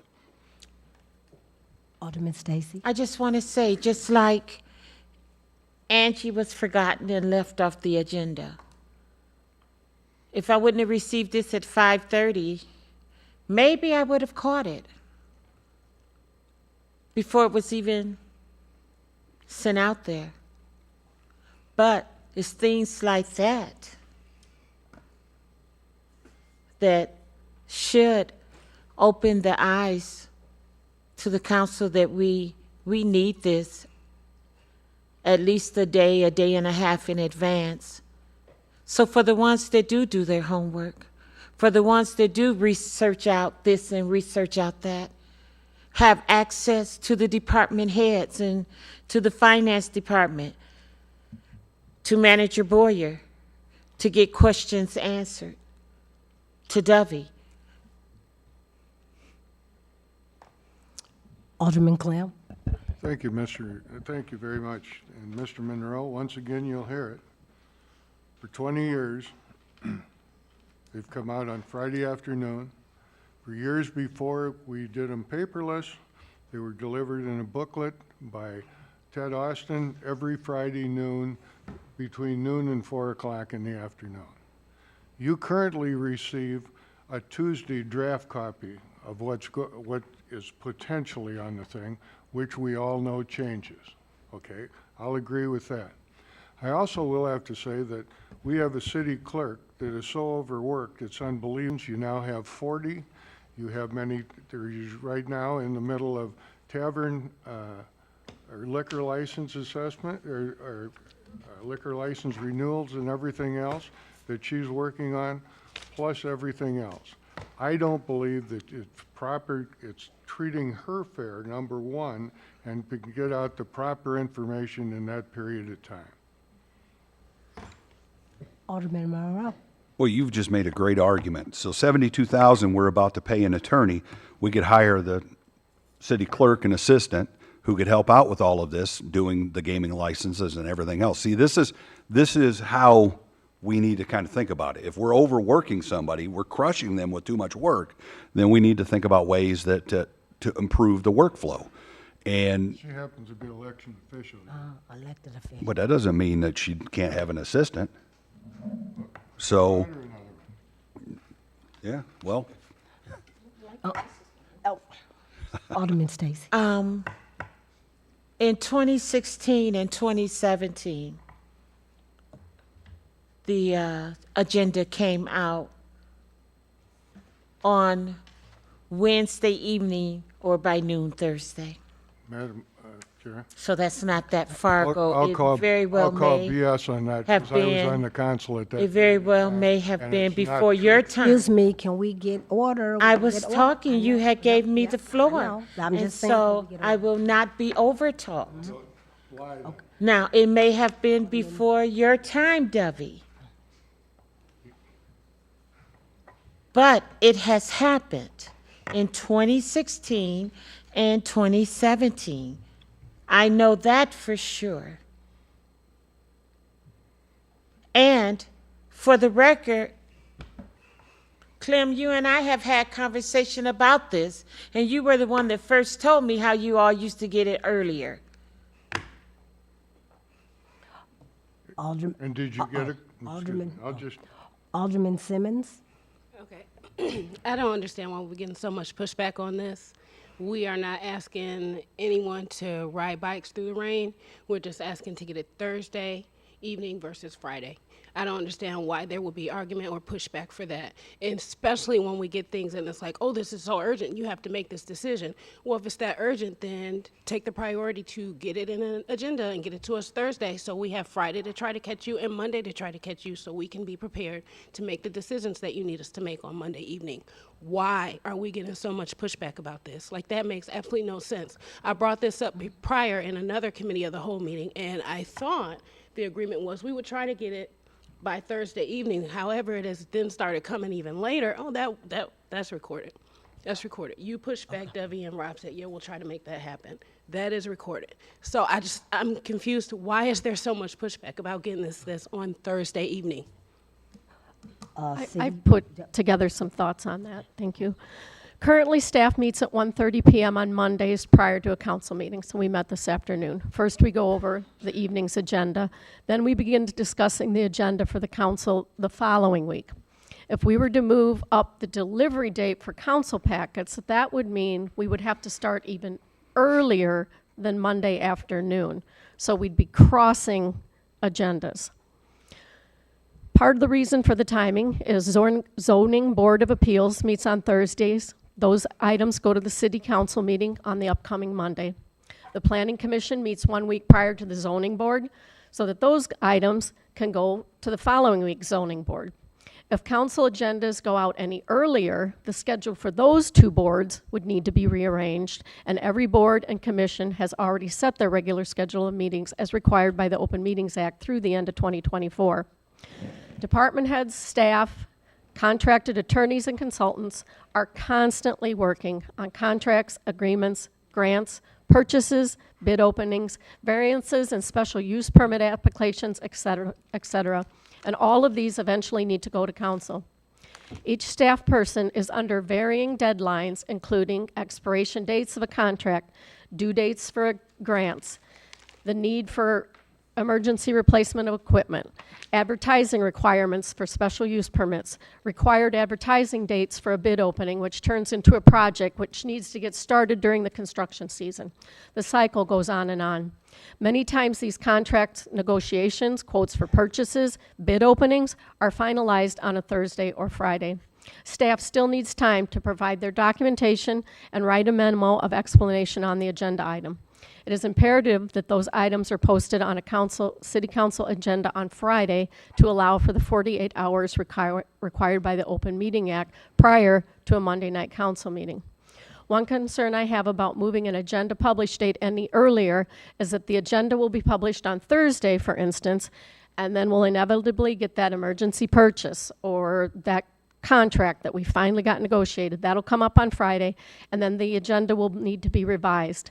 This will make more work and confusion for all, including the 100-plus people I email the agenda to. I'll stop there. So that is some of the background that goes into preparing a council packet. I have a response. Alderman Simmons. With that being the case, then whatever happens that Thursday prior cannot go on that Monday meeting. That's just how that goes. It would go on the following Monday meeting. If it's that dire that we do it on Monday, it should be handled prior to then that Thursday so that you can get us that agenda Thursday evening. I would like to say something too. I do understand that, and when I was on township, we always got our meetings was on Mondays also. We got our meetings on for our minutes on agenda on Friday, and I also talked with my sister that runs the school district meetings. I do know that by law, because she is an elected official, it's her choice, but she can, as long as she has it, is it 42 hours? I guess that's what she told me. 48 hours to us, then she. To you? Yeah, to the council. That I don't think there's any requirement. Oh, okay, but I know she told me it's 40, you have to have it 42 hours in before your meeting. And so that's what I'm wondering is if it's a possibility that we do get something on Wednesday, right? We get a draft, but the draft doesn't let, like Alderman Monroe said, it doesn't let us open up some of these memos and things like that. So I'm just wondering if it's out of her thoughtfulness, because she is an elected official, just like we are, would she look at maybe getting it to us earlier on Fridays instead of the 5 o'clocks or if it's noon or something like that? I'm just asking. The draft used to go out on Thursdays, and there probably would be more things hyperlinked if it were Thursdays, maybe even Wednesdays. But the new members of council wanted the draft on Tuesdays. So they're not hyperlinked because they don't exist. Right. They aren't written. We haven't received them. They don't exist. Alderman Stacy first. Go ahead, Alderman Stacy. Oh, you don't want, okay, City Manager. Thank you, Alderwoman Sellers. Right now we're putting that draft out Tuesday. Is anybody using that? I just look at it. So you're using the Tuesday draft? Okay. But if I could respond, if it came out Wednesday and it had the hyperlinks, at least draft hyperlinks, it doesn't have to have them all, but there's got to be, you can't tell me like some of these agreements aren't done or the proposals aren't done. If I had them, I would hyperlink them. Right. Some of the agreements go back and forth a couple of times between staff and council to make sure that they're right. I mean, I've had a number of them that I'll get it in Tuesday or Wednesday. I'll make revisions or I'll ask for revisions. It'll come back Thursday, and but it is not always very clear as to what's going to be ready for you, except we have that Friday deadline. Alderman Stacy. Yes, the month of April had 5 Mondays. So we met the 1st, the 8th, and the 15th. Do the board still meet on the Monday, the 22nd? And do they meet Monday, the 29th, even though we're not having council until May? I guess she's asking. You mean the Zoning Board of Appeals and Planning Commission? No, I'm saying when you all meet, you said you meet Staff. 130 staff. meets 1:30 on Monday. On Mondays. So, for the month of April, we met as a council on the 1st, 8th, and 15th. Did you all still meet on the 22nd and the 29th? I believe the 22nd was a strategic planning discussion, and then the 29th, we kicked off the agenda. We don't start earlier because we've got an extra week. But maybe we should. That would give us leadway and not running back to back, neck to neck with everything. Why not get a jump on it? Because I use those times to either catch up or take time off. Oh, Alderman Sanders. Yeah, I understand that you make up the agenda throughout for the week. We can't hear you. I'm sorry. I understand that you create an agenda and take the order of an agenda by staff or council or whatever to place on the agenda. Do we or can we receive, like, because I remember seeing samples of agendas on Tuesdays. I used to see that. What has turned that? What has stopped that from happening? And not only that, who's obligated to submit agendas? Is what I'd like to know. Is it anybody on the council that has something that they want to have looked at or discussed or voted on? Is that how that operates? To answer the first half of your question, I always send the draft on Tuesdays prior to a meeting. Okay. You are still receiving those. Yeah, and if that is the case, so the submission of anyone still on the council might want to submit something on the agenda list of things to have discussed or talked about. By ordinance, 2 council members can add an item to an agenda. Okay, all right. Alderman Shadle. Yes, what Alderman Stacy was talking about with having 5 Mondays in April, in reference to what Alderman Simmons had said, that if it didn't make the Thursday cutoff, it would just go to the next meeting. If they missed the 15th of April, it wouldn't have hit till the first week of May. That's 3 weeks down the road, 4 weeks down the road. I think that's a bigger issue than just, oh, well. I personally don't have any problem with getting the information on a Friday. I think a lot of times I'm aware of what's coming on the agenda because I take the time to talk with Manager Boyer. And so I'm aware of it. I know what's coming. To me, I personally have no trouble at all with the as is. And I want to, and then I'll get you. And I think I discussed this with Alderman Stacy through a text because I was out of town this weekend. And I had said kind of the same thing, that I know that when it was all new to me and trying to understand a lot of different things, I was kind of like, oh man, you know, I gotta do this, you know, all over the weekend. But as time went on and going in and having my weekly meetings with Manager Boyer and kind of understanding some of the things, I did kind of got me a routine on how I look at it. So I didn't have a problem with it either right now because I've gotten myself into my routine of understanding what they're talking about and then understanding when it does come on the agenda. So that's what what my problem is too. And I do understand with you taking notes, doing this, doing that, and just like you would want us to do certain things, you know, we can't control your job, you know, just like you can't control our job, but so I guess that I think it would be good that if you did do some of your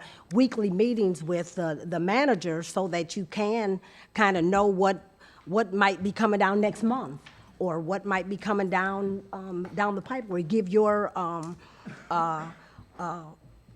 views on what you would like to even see on the agenda. So right now, for me, I don't have the problem because I did kind of work it out so that I can get it done Sunday night and Monday morning when I have my coffee. So Alderman Stacy.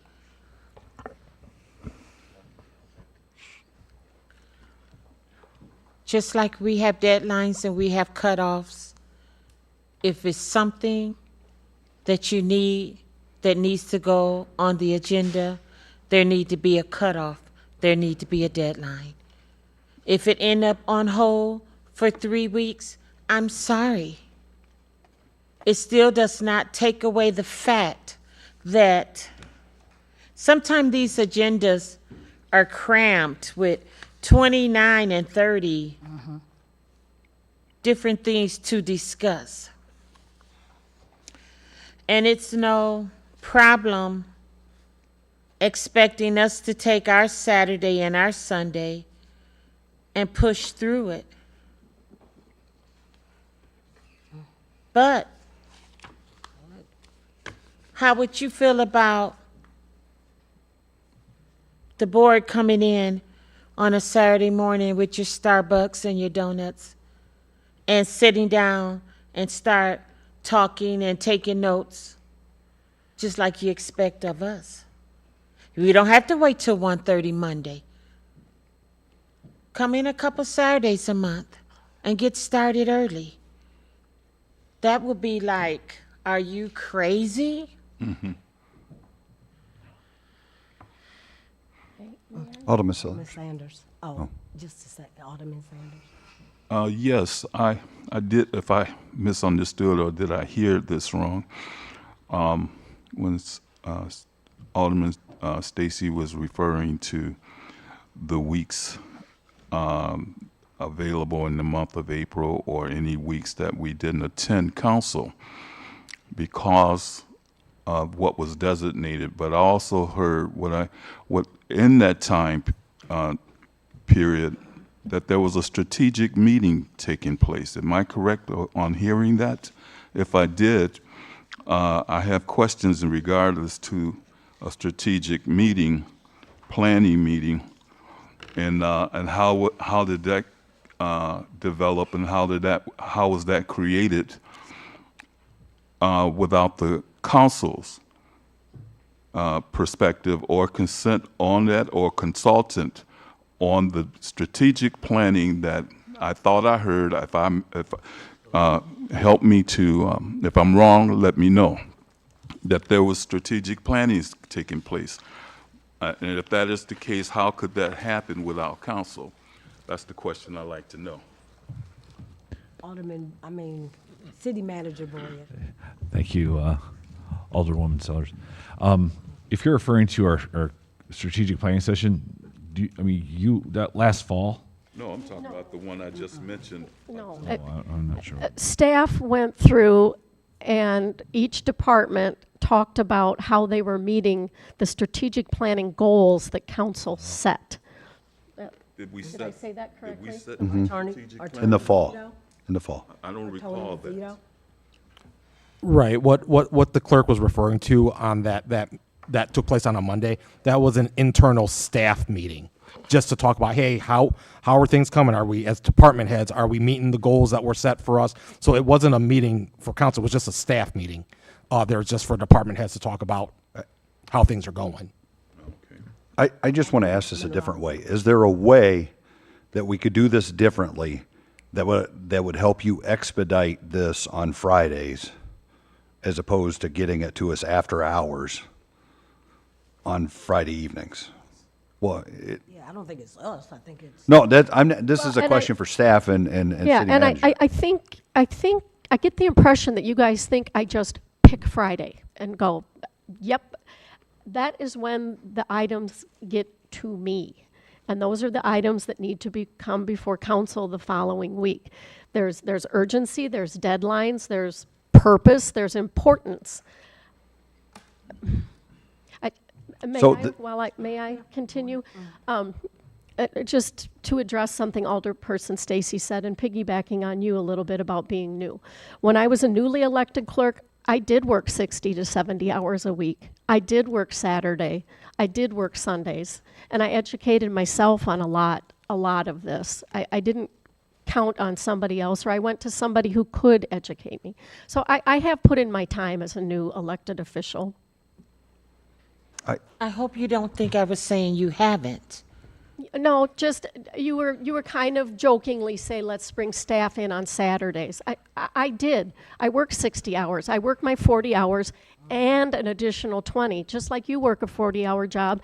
And on the weekend, I believe I asked you before you ran for this office, did you check into the time commitment? And that's why I jokingly said what I said, because of when I brought this to you one-on-one, how you approached me. I mean, every council member for the last 7 years that I've been here received it on Friday, and they put in their weekend hours, or they called on Monday. You could still call on Monday.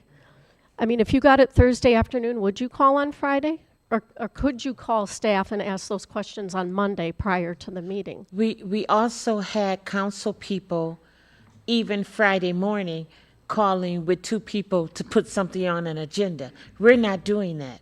They took over the agenda, they put what they wanted to put on the agenda, and I'm not calling no names. But this council don't do that to you all. And so all I'm saying is give us a little leeway. And I did bring it to the council, and I did speak about Tuesday. But did you think I just pulled a rabbit out of my hat to come up with Tuesday? I said Tuesday because Tuesday is what was rendered to me by people in authority that have say-so. That's why the drafts start coming Tuesday. And Tuesday is going to have less hyperlinked information because it does not exist. But right now, it don't have any. Wednesday Probably don't not. have any. Thursday don't have any. You don't receive it on Wednesday or Thursday. Well, when you get the draft, it's nothing you can click on and read what it pertains to. That is true, because you wanted the draft on Tuesday, and those things do not exist. I can't hyperlink something that does not exist. So you're saying it hasn't come through yet for you to put it? But I'm saying we The need to memo's set, not drafted. we need to set a deadline so the memos can have time to be drafted. Is there any other? Oh, Alderman Simmons. Ms. Dovey, that's you're saying exactly what I'm saying. That things should get to you in a timely manner so that you can get them to us by Thursday evening. That's what. And that's my not point me. that I've been making. That's not me. But that's what I'm. We understand that. Is that department heads? You can't throw everything to us on Friday and expect us to be up here and be yes men.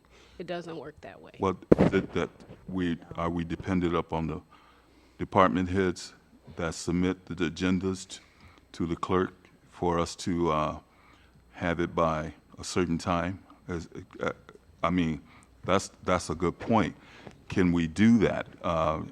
Talk to department heads and have them to start the process of submitting their agendas, then we could have it by whatever date if we determine when they should have these agendas put in place so we can send them out to everyone. Could that happen? City Manager Boyer. Thank you, Alderwoman Sellers. Just to follow up, Monday afternoon, we have our staff meeting where we discuss the draft agenda for the following Monday. Okay, it takes us in many times, Wednesday, Thursday, there may be bid openings on Thursday evening.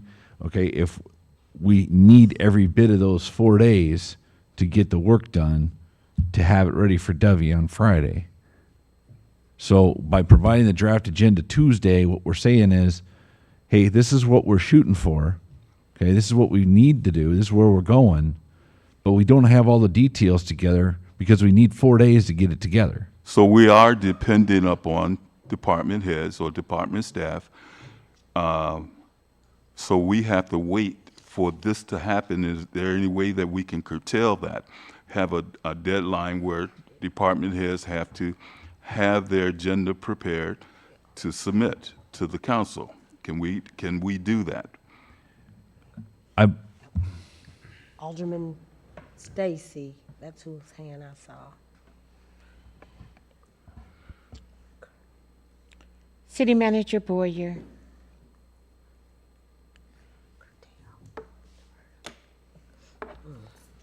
Getting a draft with nothing attached is almost a joke.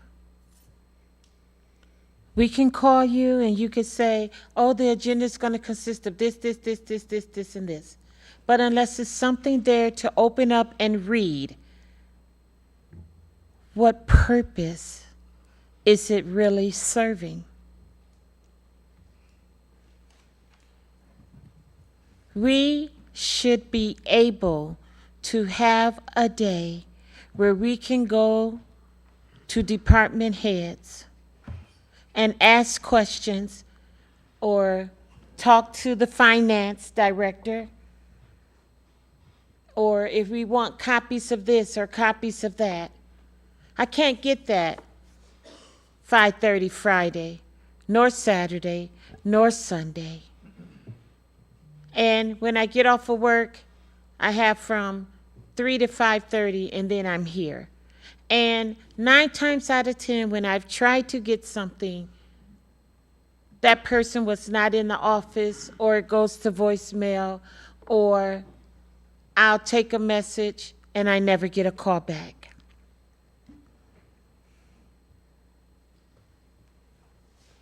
We're asking not much here.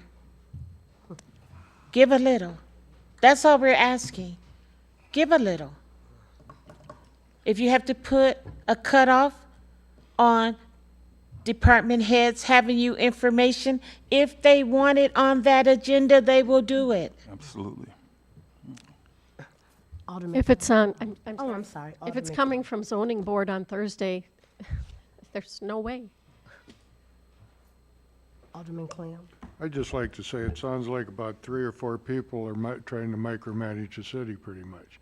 You forget that all these people have regular jobs, that people come up and talk to them, people come up to see them, people come up to take out licenses. He's got meetings and all that kind of stuff. You think that the world stops to get our agenda out. You know, that isn't the way it works. You know, we're here to help these people run the city. We aren't here to micromanage the city. We're here for the people. Good for you, but you ought to stop. And And you think are about- here for the people, and too. you ought to stop and think about the people that are here doing You're their here for the job people. also. We work for the Gotta people. have, gotta have order. We gotta have order. Okay. Is there any other discussion? Yes. Yep. Seems like what I just mentioned just got blew over to another part of the world. When I asked if there's any other way to critique how we get this agenda deadline put in place so that W is able to make a presentation to the rest of the council, because it's all about the council now. Because every time we sit here, the council has to be able to operate. It must be able to do its job.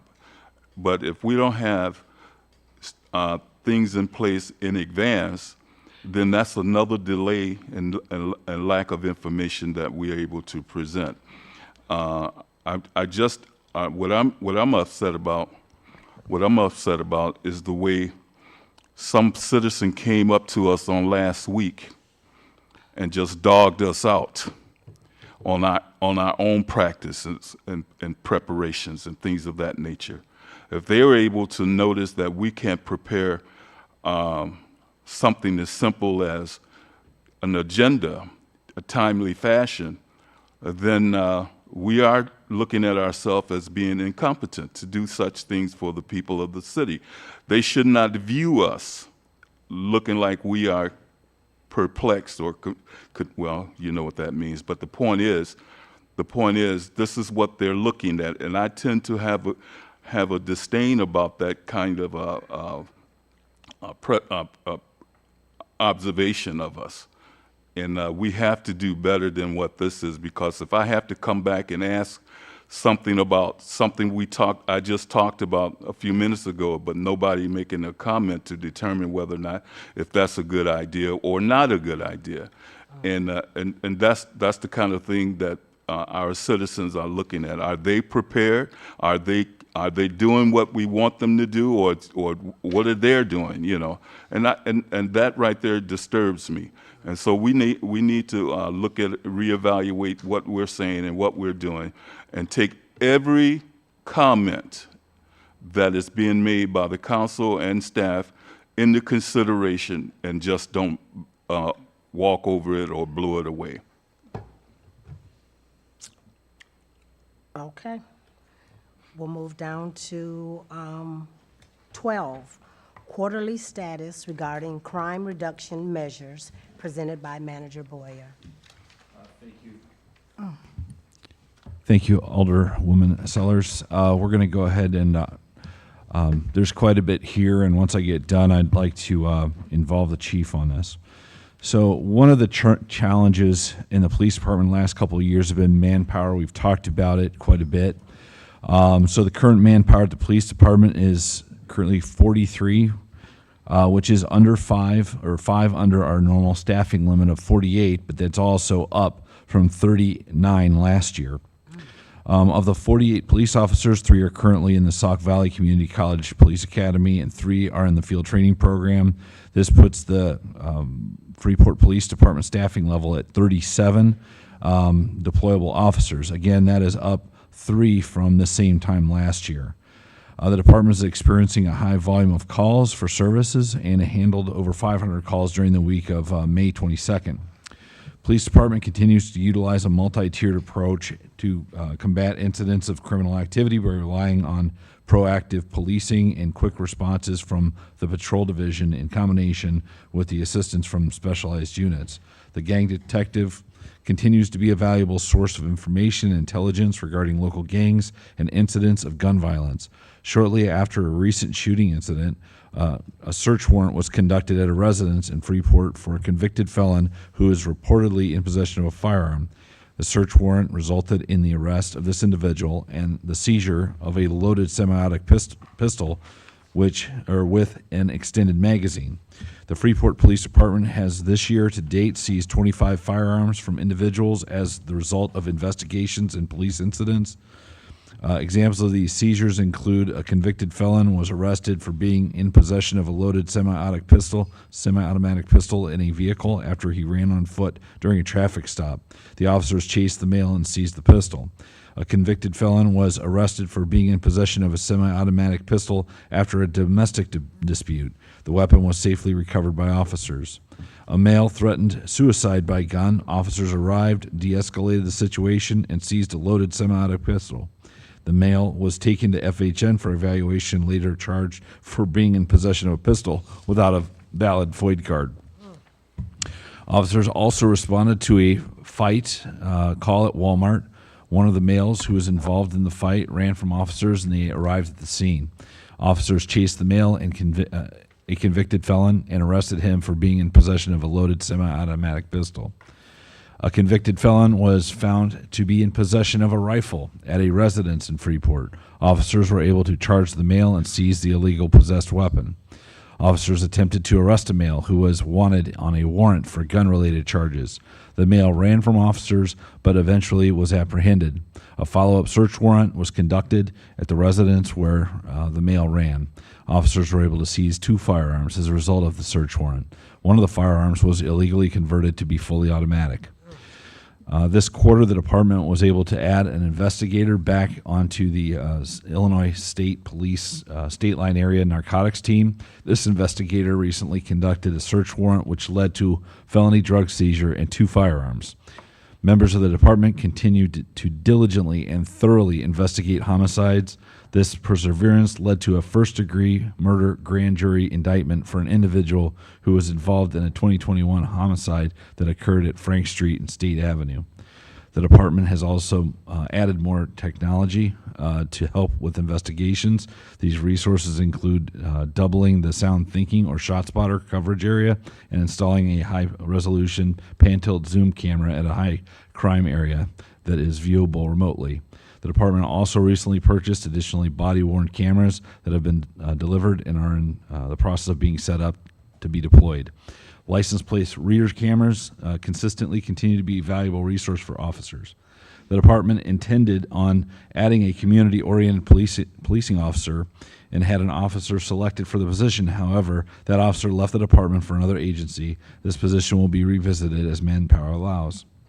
The department and city staff have engaged in community outreach efforts that have included demonstrations by the canine handler, attending community events, organizing fundraisers for Special Olympics, conducting walks with members of the community, reestablishing the Junior Police Academy, hosting the Civilian Police Academy, making monetary donations to causes in the community, and meeting bi-weekly with pastors and community stakeholders about reducing incidents of gun violence. Patrol officers and detectives responded to a recent shots fired call for service and arrived quickly on the scene. The core of the investigation included interviews from cooperative witnesses, obtaining camera footage, and the utilization of technological resources. Because of all these factors, officers were able to quickly obtain an arrest warrant for the 16-year-old male juvenile suspect, which I believe is now in custody. So with that, I'd like to turn this over to Chief to add anything he'd like to add. Well, that covers just the activity that we've accomplished just this last quarter. You know, that's not over an entire year or anything like that. And I think it's important to recognize the efforts of our officers who go out there. We ask them to do more with less all the time, and you're trying to make an impact out in the community. And we're also trying to make our presence known better by increasing, excuse me, our community involvement and being more visible at community events now that, you know, we are trying to build back with our manpower situation, which was at a historic low just 14 months ago. Are there any comments? Just like Alderman Parker. comment, I appreciate very much this update, and it obviously shows just how good you guys are. So, doing a great job. Thank you. Alderman Sanders. Chief,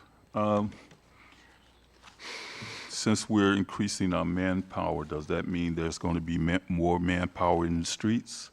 Well, we're not increasing our staffing limit. That's still at 48, but we have increased our manpower, our sworn officers. So we're right now, like the city manager said, we're 5 under the staffing limit.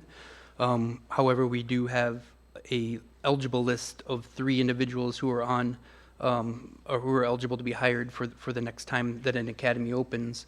And we just recently held our testing process last Saturday.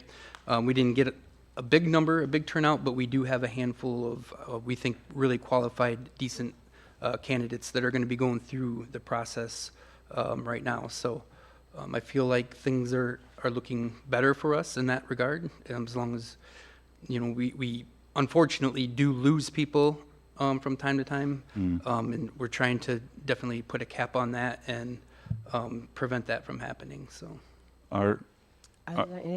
Alderman, No, I mean, wasn't done. city.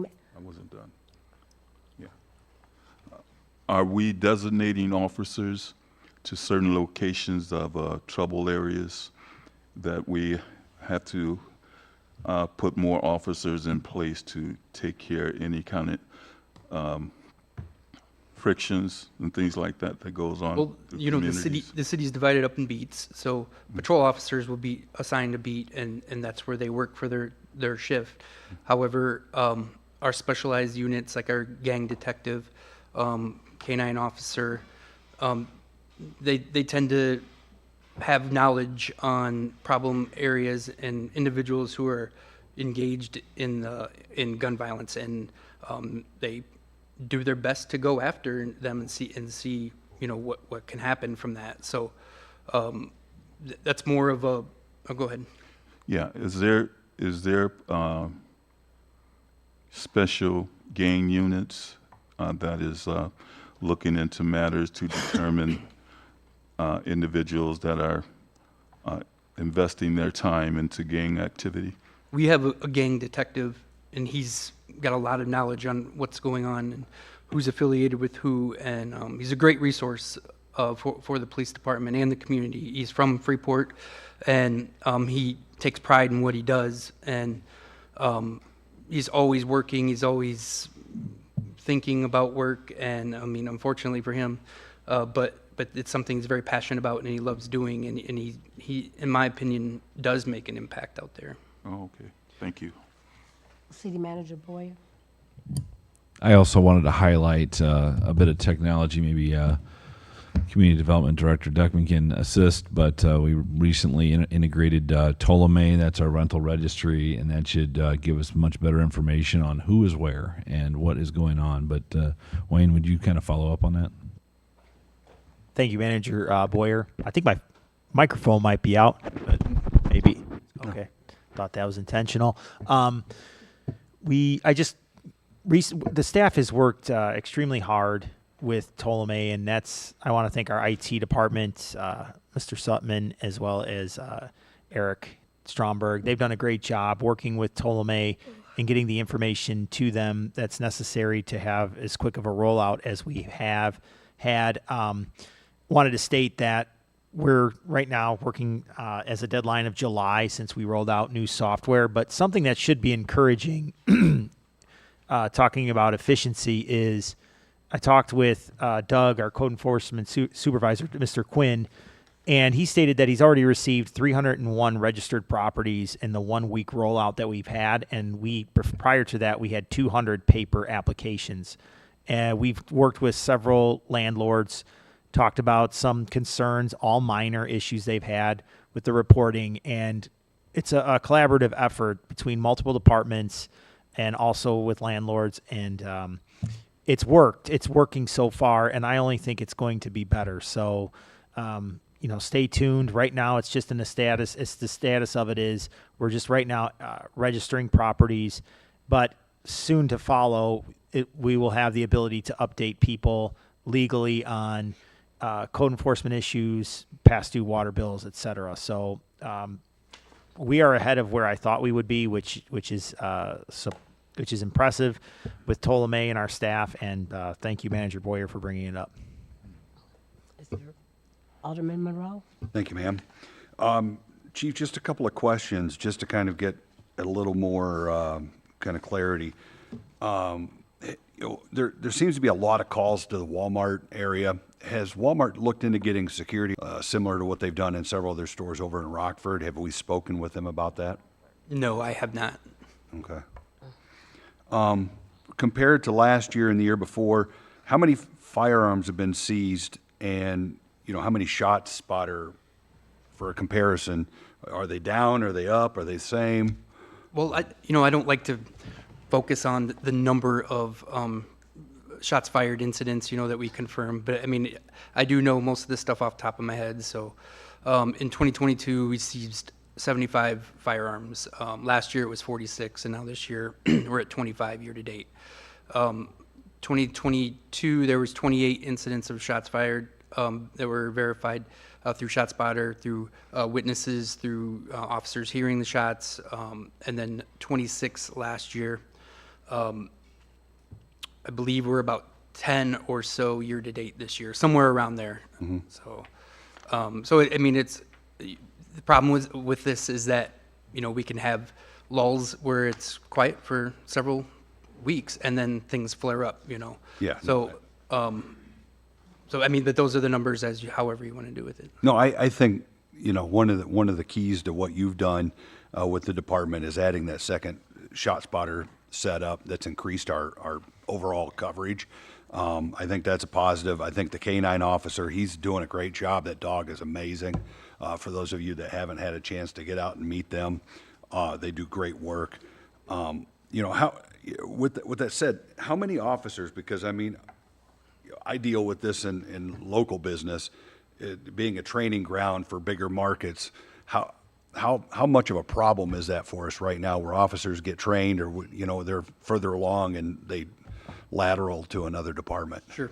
I mean, so this year we lost one early on in February. It was an officer, though he had been out for more than a year with a shoulder injury, and then just didn't come back. So we lost him, and then we just lost the one in April who went to another agency. I don't know if that was necessarily more of an opportunity for him that he felt was better for him, or if I don't think it necessarily was like us being a training ground. But what you're talking about that has affected us in past years, like last year we lost one to Winnebago County, one to Lake in the Hills PD.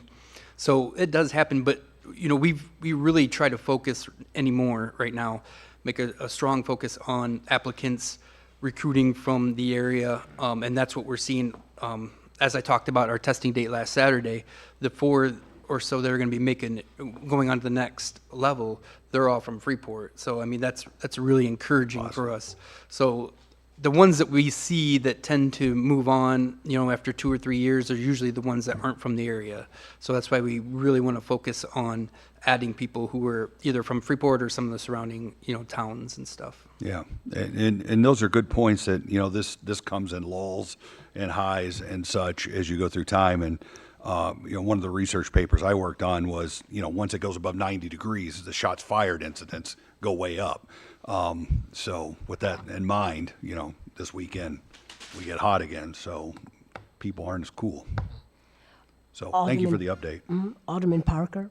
Just a quick question. Once we get back to manpower, is the SRO in the possibility of getting another SRO?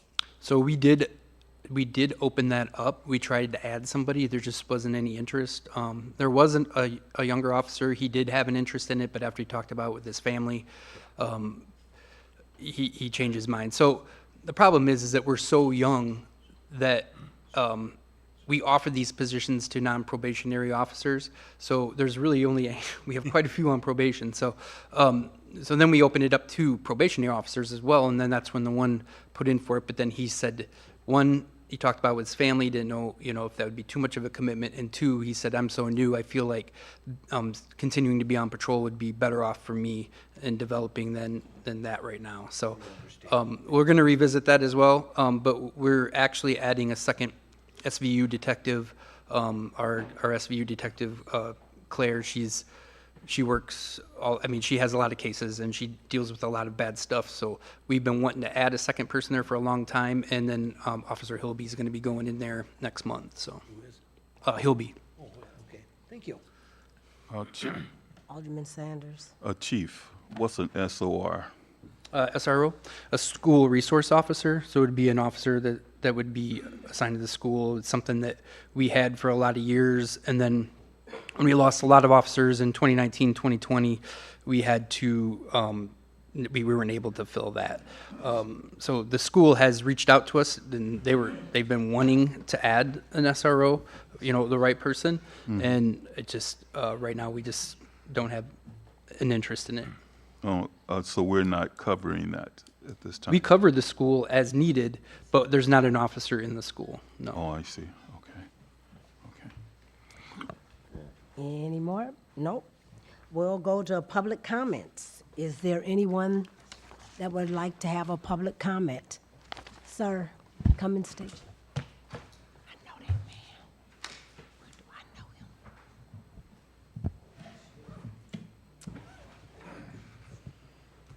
Sorry, I'm getting old and stiff.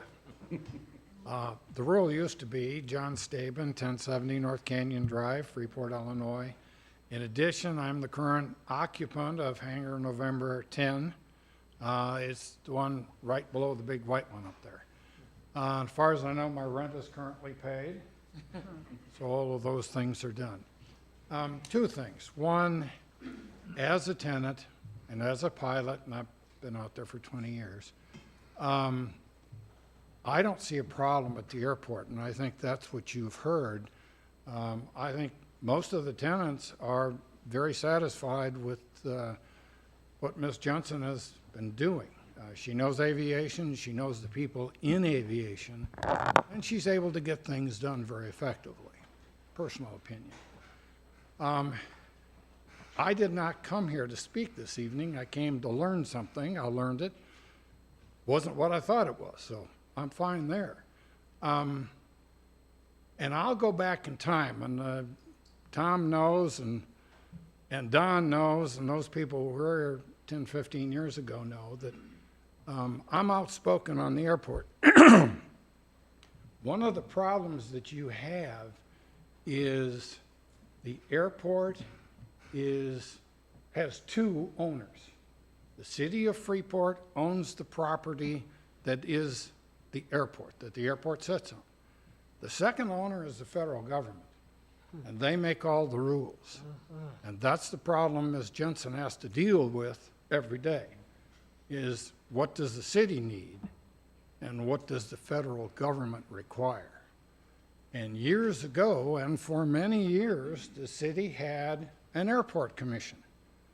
And the airport commission dealt with the airport manager, dealt with the day-to-day, week-to-week items of the airport, at which point the airport commission chairman would come here and provide report to the council.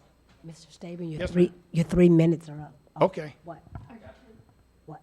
Are you timing? Yeah. Okay, you got 1minute and 30 seconds. I'm just saying, I don't want to throw a wrench in your works. I don't know that the city needs that now. But it existed in the past. It provided support to the council that you didn't have to deal with on a day-to-day basis. I don't know, aviation is dying. It really is. And I don't know that it's necessary. But that's what you had before that did the day-to-day support, providing you with a report. Once a month, I think, is what it was. That's what existed. So thank you. Thank you so much. Is there anyone else that would like to speak?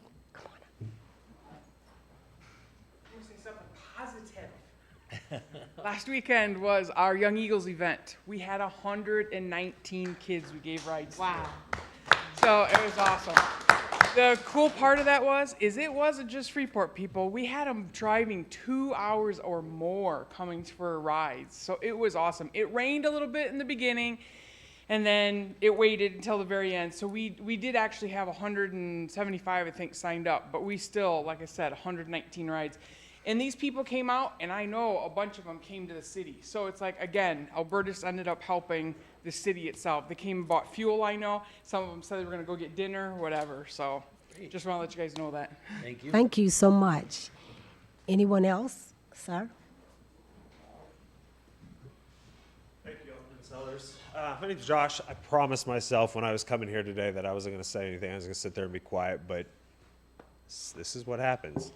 So I want to go back to that airport thing real quick. The gentleman that just spoke, I'm sitting there thinking the exact same thing. I was like, well, why wouldn't the council just appoint either your guys' selves, a few of you?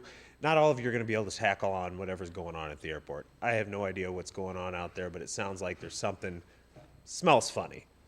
True or not, but why don't you guys just figure out, okay, there's 3 of you to put together a commission, kind of go through it, look at the numbers, and find out if there's something going on or not. And that way it can either be taken care of or put to rest and move forward. You know, I've heard Alderman Monroe talk about how important the airport is, that Freeport has one. That's a wonderful thing. I don't know any better. I don't know anything about airports. But it sounds like there's something there. So figure that out so that we can move on. With the agenda thing, sitting there listening, and I say this because I think sometimes you guys, any group, gets wrapped up in talking to each other. I feel so bad for City Clerk Dovey Anderson. I'm sure that you felt like your job was being attacked tonight, and I don't think that was that way. I heard a group of aldermen wanting to be prepared, because I'm the one who called you guys out last meeting, that it was a bunch of kids that didn't do their homework, and they're trying to do their homework. So isn't there some kind of, it sounds like the thing that Dovey sends out on Tuesdays, nobody looks at and you can't use, so it sounds like a waste of time. Take that off her plate, make it so, if everything's in there by Wednesday, if you guys could get your stuff Wednesday night and maybe put a standing agenda item, anything that happens on Thursday that needs to go in there, that Dovey, or city clerk, I'm sorry, I don't know you that well, can throw in there on that agenda item, or, to say it's a standing thing. If something happens on Thursday, we need to put this in there, she can just get it in there. I don't know the rules, but that sounds like a compromise. Everybody can kind of be prepared, because you only have Friday and Monday to talk to people. And unless every department head's going to sit by their phone on Monday, I don't know how you guys are going to come here and vote on something that impacts my life and the people behind me's life. That's it. Thank you. Thank you. Anyone else? If not, can I have someone call for adjournment? So moved. Can I second? Second. Second? Okay. It's been moved, it's been moved by Alderman Shadle and second by Alderman Parker. Can we have a motion to adjourn? All in favor? Oh, all in favor, say aye. Aye. All opposed?